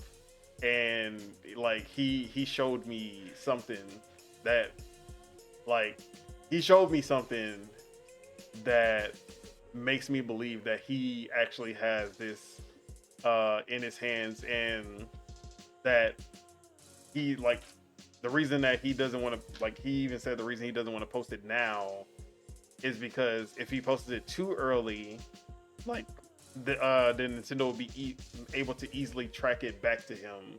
That's why he's waiting until Christmas to do it. But yeah, so it's still iffy. Obviously, this is rumors. Take it with a grain of salt. But the leaker basically was able to convince the mod, and he keeps insisting that this isn't like a like build of the Switch 2, but like this is the final retail model of the Switch 2. Like this is what you will have in your hands when you get it. And someone did round up some of the things that he like from the Q&A that he posted. So he says the console is called the Switch 2, and the logo is the Switch logo with a giant 2 on the side. Okay. Their units were dark gray, but apparently there is a full white SKU, both Joy-Cons and a tablet, and another special edition SKU which is themed around a game with a 9, which he's basically saying that it's Mario Kart 9. Yeah. Which okay. I'm calling bullshit on that. But we going. Okay. And then he says the console doesn't really feel heavier than the current Switch, which is a good thing. He says the buttons and sticks are marginally larger than the current Switch. Magnetically attaching the Joy-Cons to the console makes a mechanical click sound to keep that Switch click in place. The 2 back buttons are indeed the Joy-Con release buttons, they're a lot bigger than they were on the OG Joy-Cons. Heard the reveal is next month for a Nintendo meeting. I think they may be referring to the investor meeting on February 4th, 2025. The dock has the same ports of the Switch OLED dock, and it is a bit larger but curved, and so much of the screen pops out, which people were like making mock-ups with basically like the Switch dock being a little shorter so you can see the screen. It'll have like, I guess it'll have like notifications show up on the screen when it's docked. Okay. Mm-hmm. And then the game cart slot looks the same as the current Switch.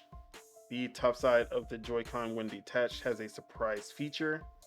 Oh, and the magnets themselves are buttons.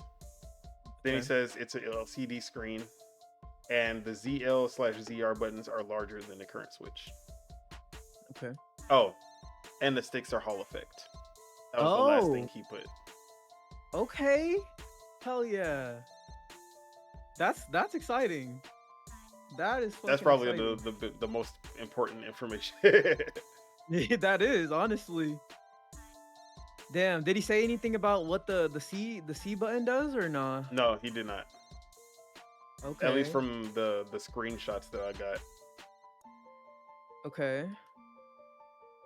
Hold on, you said this was in the Reddit thread, right? Yes, this is the x.com link where it's like ICGO, Okay. ICG original. Got it. I'm gonna look because at it right I couldn't now. find the original post that I saw, but this one had all the screenshots. Yeah. Okay, he actually is responding to some people's questions in here. Like okay, hold on. Is it really called the Switch 2? He said yes, actually. Okay, I'm seeing that. The magnets. Themes. How heavy is it? Okay. I see. Yeah, okay, so the roundup was basically just going through all this, the stuff. Yeah, and then getting all his answers. Got it. Gotcha. Okay, interesting. So, okay. like, if the validity of this leak, like we're not gonna question, I guess, like, just not, because obviously it's a 50-50. Like, a lot of this information you can kind of just guesstimate, I guess. But if this was actually true, if this information is real, how are you feeling about the points that he has made about the Switch 2 so far? Yeah, I mean, this seems pretty accurate. I'm honestly so curious to see, like, or to know what he showed the mods. That's what I want. Like, what outside of actually the actual unit, like, what else could you, like, I don't know, you would have to show them, like, you playing on the Switch 2, like, type shit. Yeah, like showing, like, oh, this is the Switch, this is a new game on it, or this is how it is, or yeah, I'm so curious because the mods are like vouching for it, right? Yeah, like, bro, when I say, like, the first screenshot that I saw of that Reddit thread, he literally did a strikeout of him just, like, saying, yeah, this guy is probably a bullshitter, but and then, like, he striked it all out and kept it, like, the text there of what he was saying. And he was like, oh no, like, this, I think this is real, like, this is legit. Okay, well, well, this is kind of crazy, actually. This is really interesting stuff. Damn, they made a whole Google Docs about all the stuff that the leaker is claiming. They made Joy-Cons, the dock itself, yeah, and Nintendo Switch 2 is curved with edges. Are you reading the Google Doc, or are you just reading no, I just read the screenshots. I didn't even see the Google Doc. Okay, yeah, leaker confirms that CAD leaks we've seen are real and pretty much has seen an official Switch 2. Okay, wow. This is uncharted territory here. This guy's claiming he's from the future, but how far from the future is he from, you know? Okay, this is interesting. This is cool. I ain't got nothing else to say, but I'm actually gonna probably dig a little bit into this Yeah, later. I'm at the like.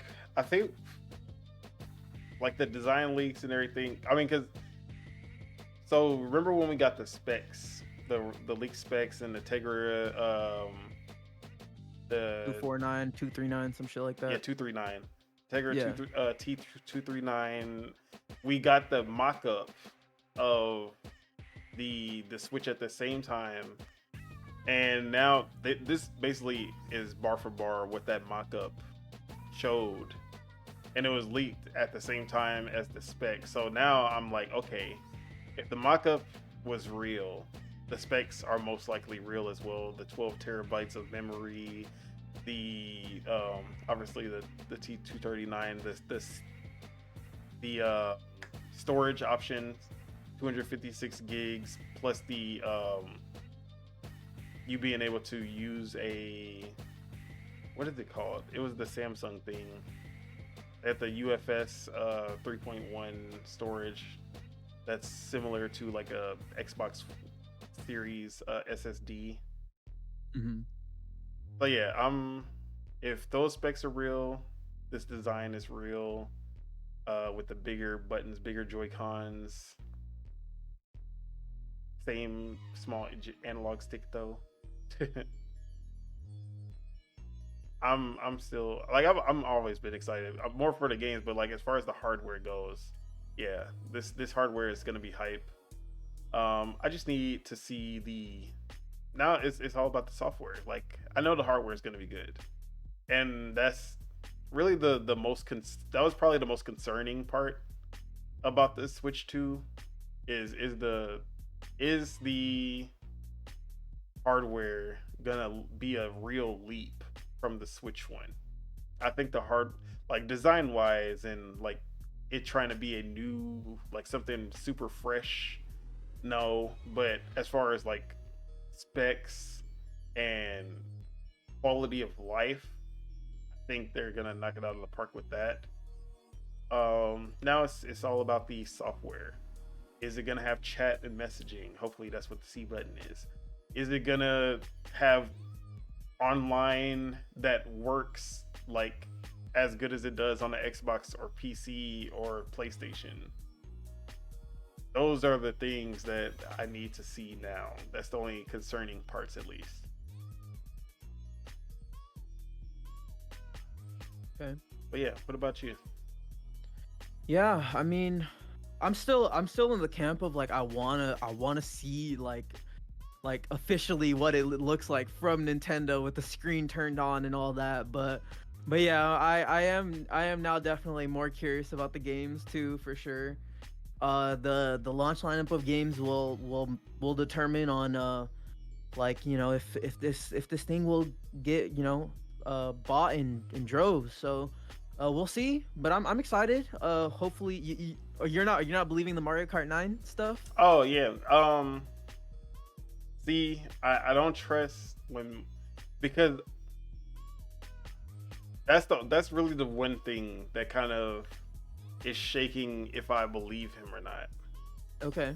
Because I'm in the camp that believes Nintendo believes Mario Kart Tour is Mario Kart 9.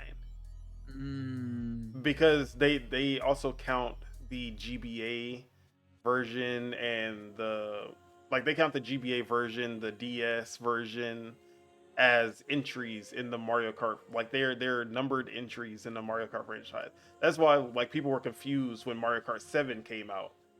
Because like, wait a minute, there's only Super Mario Kart, Mario Kart 64, Mario Kart Double Dash, Mario Kart Wii.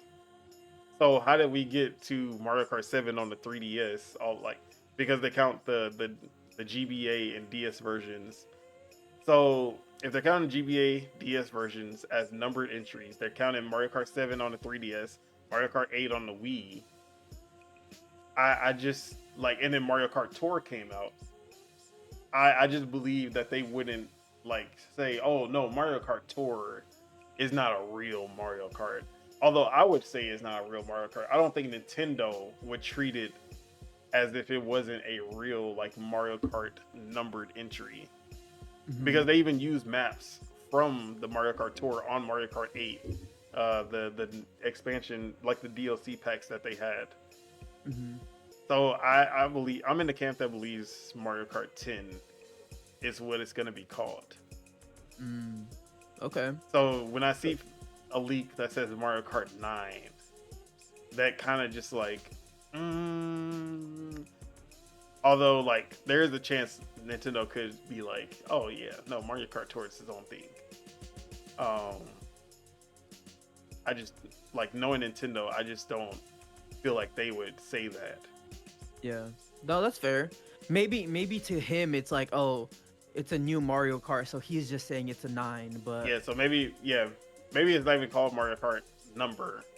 yeah. Maybe it has a name and he's just saying Mario Kart 9 because to him it's the ninth entry. That could be the same thing. Mhm. Um, but yeah, that's really the only thing that kind of had me like, I don't know about this, but yeah, I just want this to be revealed. Like that's all I just want it to be revealed. I'm tired of talking about leaks. It's probably the last, like, unless we get like a full like, unless Christmas comes and he's like showing the software, he like has video of him playing it type shit. Mhm. This is probably the last leak that we'll cover on here. Yeah, so this is what it says on here. So it says it was stated by the leaker that he'll be able to provide more extensive info on this on 25th of December. And the reason why is the leaker gatekeeps info about the Nintendo Switch 2 because if he did release any heavy info like photos, it would be obvious who the leaker is and thus the leaker would end up getting caught.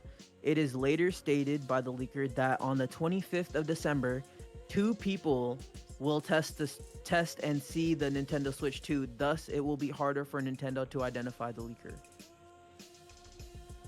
And this Google Doc states the leaker is not in capitalization Geoff or Jeff. Jeff Keighley. Yeah, they're saying it's not Jeff. Well, anyways, my Nintendo ninjas, they gonna be outside. It don't matter what you do on Christmas. That's gonna be your last Christmas. Yeah, it's over for you, boy. All right, let's move on to our final topic. For sure. Speaking of the last time we'll talk about something, this is gonna be the last time I even want to talk about this, but Xbox multi-platform strategy. We've basically, at least I've already made my qualms of like I've already made my qualms about their multi-platform strategy, and I've accepted what it is. Mm-hmm. It is what it is at this point. Like, no matter how much I hate it, it's gonna happen, and I'm in the camp that everything is up for grabs. It doesn't matter anymore. I'm not holding out hope that Halo or Gears or Forza or anything is not coming to PlayStation. Um, and there were still people that were in that who were still holding on to hope that there will be some form of exclusivity with Xbox, but Jez Corden and Satya Nadella are here to dash those hopes for you guys. So first, this comes from Special Nick, where he says, I was actually given code names for 3 unannounced Xbox games, all due at the moment. Next year, too. One of the games I actually found out what it was, and the people will be excited, I reckon. Then Achievement, who's actually, I see him a lot in a lot of stuff. He has any of those exclusive or going to PlayStation 2. Then Jez followed up and then said, Xbox won't have exclusives going forward. Everything is timed exclusive at most. Which is basically what I have had in my mind ever since the no red lines thing went down. Which I don't think we didn't do an episode about that, did we? There were no red lines interview. I think we might have mentioned it, but I don't really recall, to be honest. Yeah. So if you didn't know, Phil Spencer came out and said there are no red lines as far as what games would go to PlayStation, Nintendo, whatever. Basically saying if they deem Halo needs to go, like Halo wouldn't hurt the French, basically hurt the fan base or the Xbox base by, or yeah, it wouldn't hurt their business by bringing it to PlayStation, then they will do it. Um, but now we have Satya Nadella. Basically, he was doing an interview where he says they are redefining what it means to be an Xbox fan. It's about being able to enjoy Xbox on all your devices, which obviously brought the community into a frenzy on both sides, Xbox and PlayStation. Um, Basically, just repeating what they say literally all the time. I don't understand why people make a big deal. Like this is something that they have said from the jump. Play on all your devices, Xbox on more devices, and every single time we get a new tidbit of them saying this, you just see the internet shut down. Oh my god, I can't believe that. And I'm like, bro, this is not anything different than what they have been saying for the last year. But like, I don't know. Are you holding out hope for exclusivity when it comes to Xbox? Are you still holding out hope that like that the big ones, Halo, Gears, Forza, or even like a Fable, maybe, are they gonna stay off of PlayStation? Nah, they're it's all gone. It's over. Unfortunately. Um, I think that's also probably why Xbox is green lighting more newer ideas and IPs or reboots. Like the Fable is gonna be like a reboot. That could probably potentially be why they're doing that, so they can it can be easier to get newer players wherever they play. But yeah, no exclusives for Xbox. It's done. It's pretty much. I'm not holding out hope for it. Yeah, I like I will always say it's a dumb strategy. Always It say is. that this will probably, like, there's a chance that this could be what brings Xbox to being number one for sure. But at the same time, this could literally be the end of Xbox at the same time. Or at the very Mhm. least, the if it's not gonna, like, if they become number one, it'll be the end of Xbox as we know and love them. And then this could also just backfire on them, and then they end up just like losing everything. And by the time they try to like do the try to go back to their console strategy, it'll be too late. Like, no one's gonna buy an Xbox console ever again after that. But at the same time, as a consumer, I really don't care as long as Game Pass exists, and I don't care as long as they're still putting out games and they're great games. Mhm. Um, I will never like become the Xbox fan who is on the side of this though. Like, I I I hate, I won't say I hate it, but like it's annoying seeing people flip flop every time the message changes. Where like Xbox YouTubers and fans, they're just like, oh no, like exclusives is what matter. We don't want any like. They're at first they're like, yeah, exclusives is what matters. We don't want any games going over to PlayStation. Then the thing like the what's it called comes out the what was it the January what was it called that they did the meeting where they Yeah, I know what announced you're talking grounded and about. all The that. little round table and shit. Yeah, and like, oh well, if it's just those games, I'm okay with it. It actually makes sense because those games weren't selling well, and they could find a better like they can get some more sales. It's gonna be bring some more money in, and I was like, it's not as bad as I thought, but it's still bad. Like that's exactly what I said. And they're just like, this is actually a good thing, because these games can find a better fan base and blah blah blah. And then what came after that? Then it was the rumors of like Halo Master, like the Halo CE remake and Gears and Starfield and all of this stuff. And Phil Spencer came out and said, "No, that's not happening right now."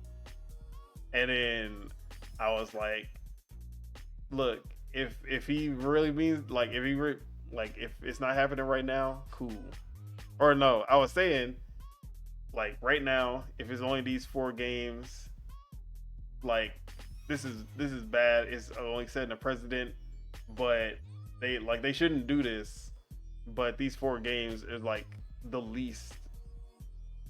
Besides Hi-Fi Rush, I really did care about Hi-Fi Rush. They should have kept that. It's not like anyone bought it on PlayStation anyway.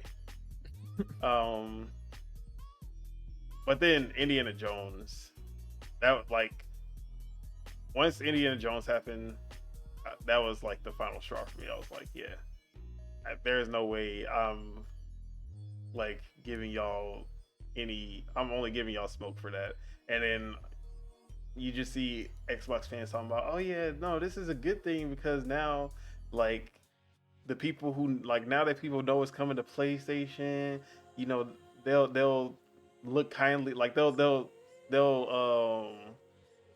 they won't talk shit about the game because they know it's coming to their platform and reviewers will review it better and all this. I'm like, bro, I don't care about none of that. Like, but Outer Worlds 2, which we actually didn't talk about that coming to PS5.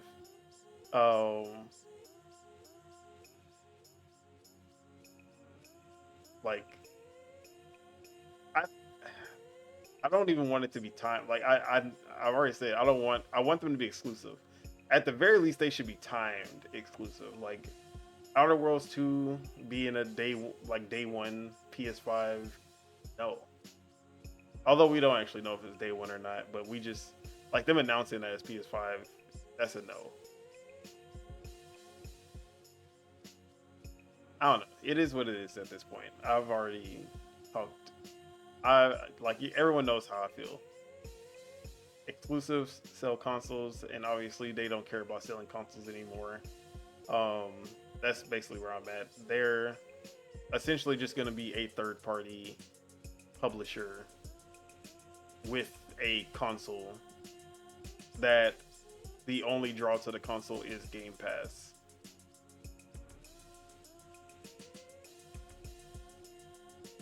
That's it. And that's it.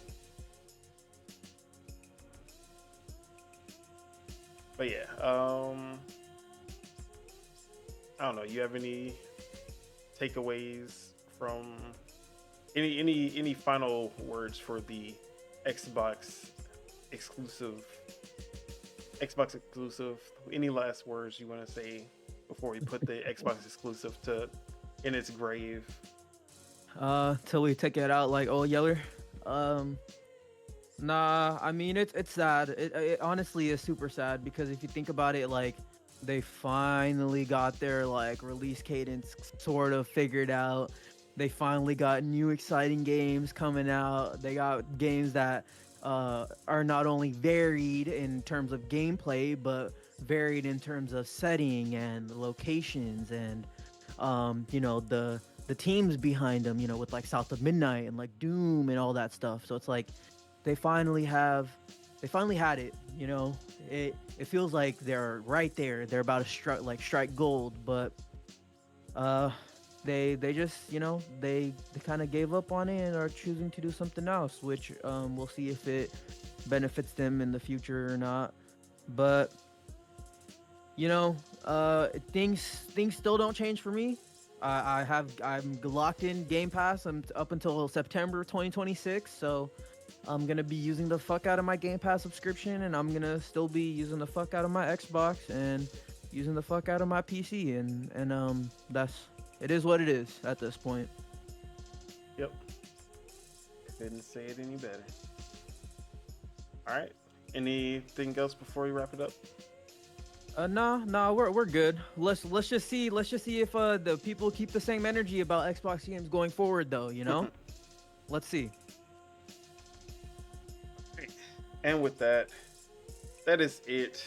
That is all we have for you guys today. Thank you guys for tuning in, and to all the people in the chat leaving comments. We do appreciate the support. Make sure you guys hit that like button because we love you guys and it helps us grow this channel. If you're not subscribed, make sure you hit that subscribe button so you can stay updated. Dual-Wield Gaming Podcast will be back Thursday, 12 p.m. Pacific, 2 p.m. Central, with another great show. Let's go ahead and get them outros out the way. The Bagels, amazing show again.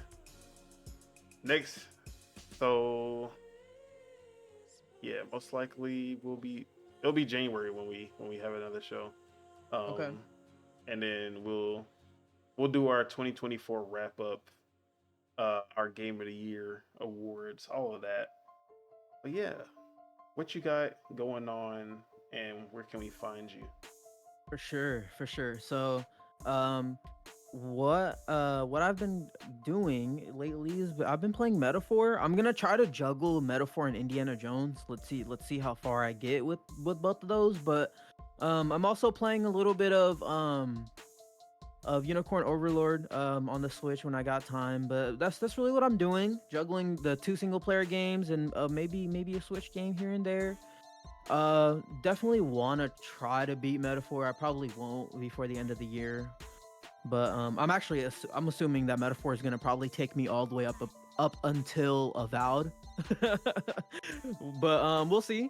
But yeah, I'm just been trying to game. I'm trying to hit the gym more consistently. I'm just trying to enjoy my little free time that I have.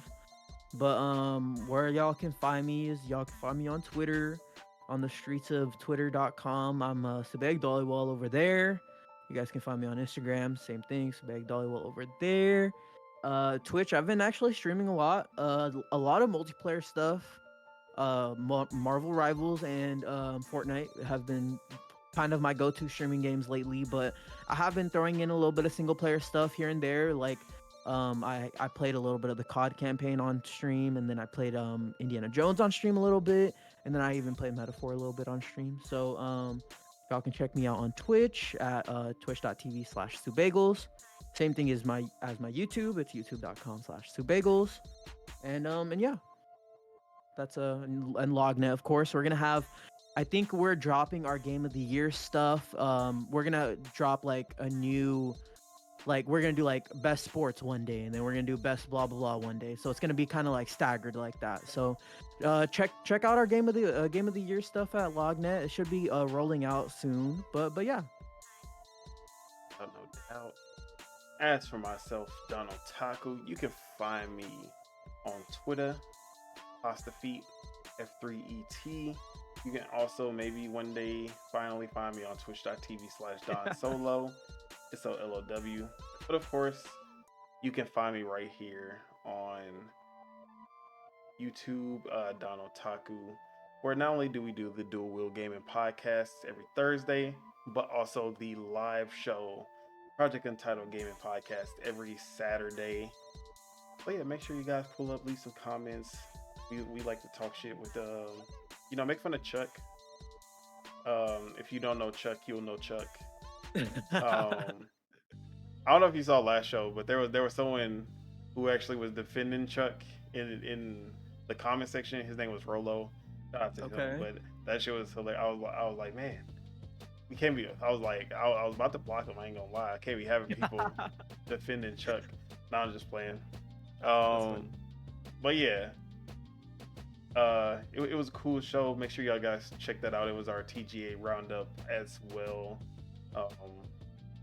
But yeah, with that, is there any last words we want to leave for the people before this Christmas break? Leave them with some holly jolly, some merry, not the Christian singers, but you know what I mean. I got you. Yeah. Play some games with your homies. You know, this is the season where people are gonna have a little bit more time.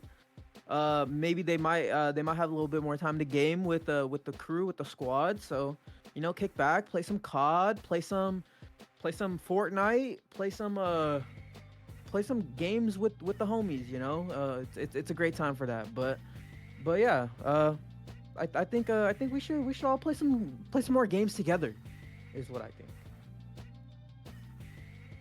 I concur. I second that. Play Baldur's Gate 3 co-op, even though it's not as good as the original. It's still good. For sure. And with that, let's get out of here. Peace out, y'all. Enjoy your week, your Christmas, or whatever. Happy holidays, whatever y'all celebrate. Kwanzaa. We love Kwanzaa around here. Hanukkah.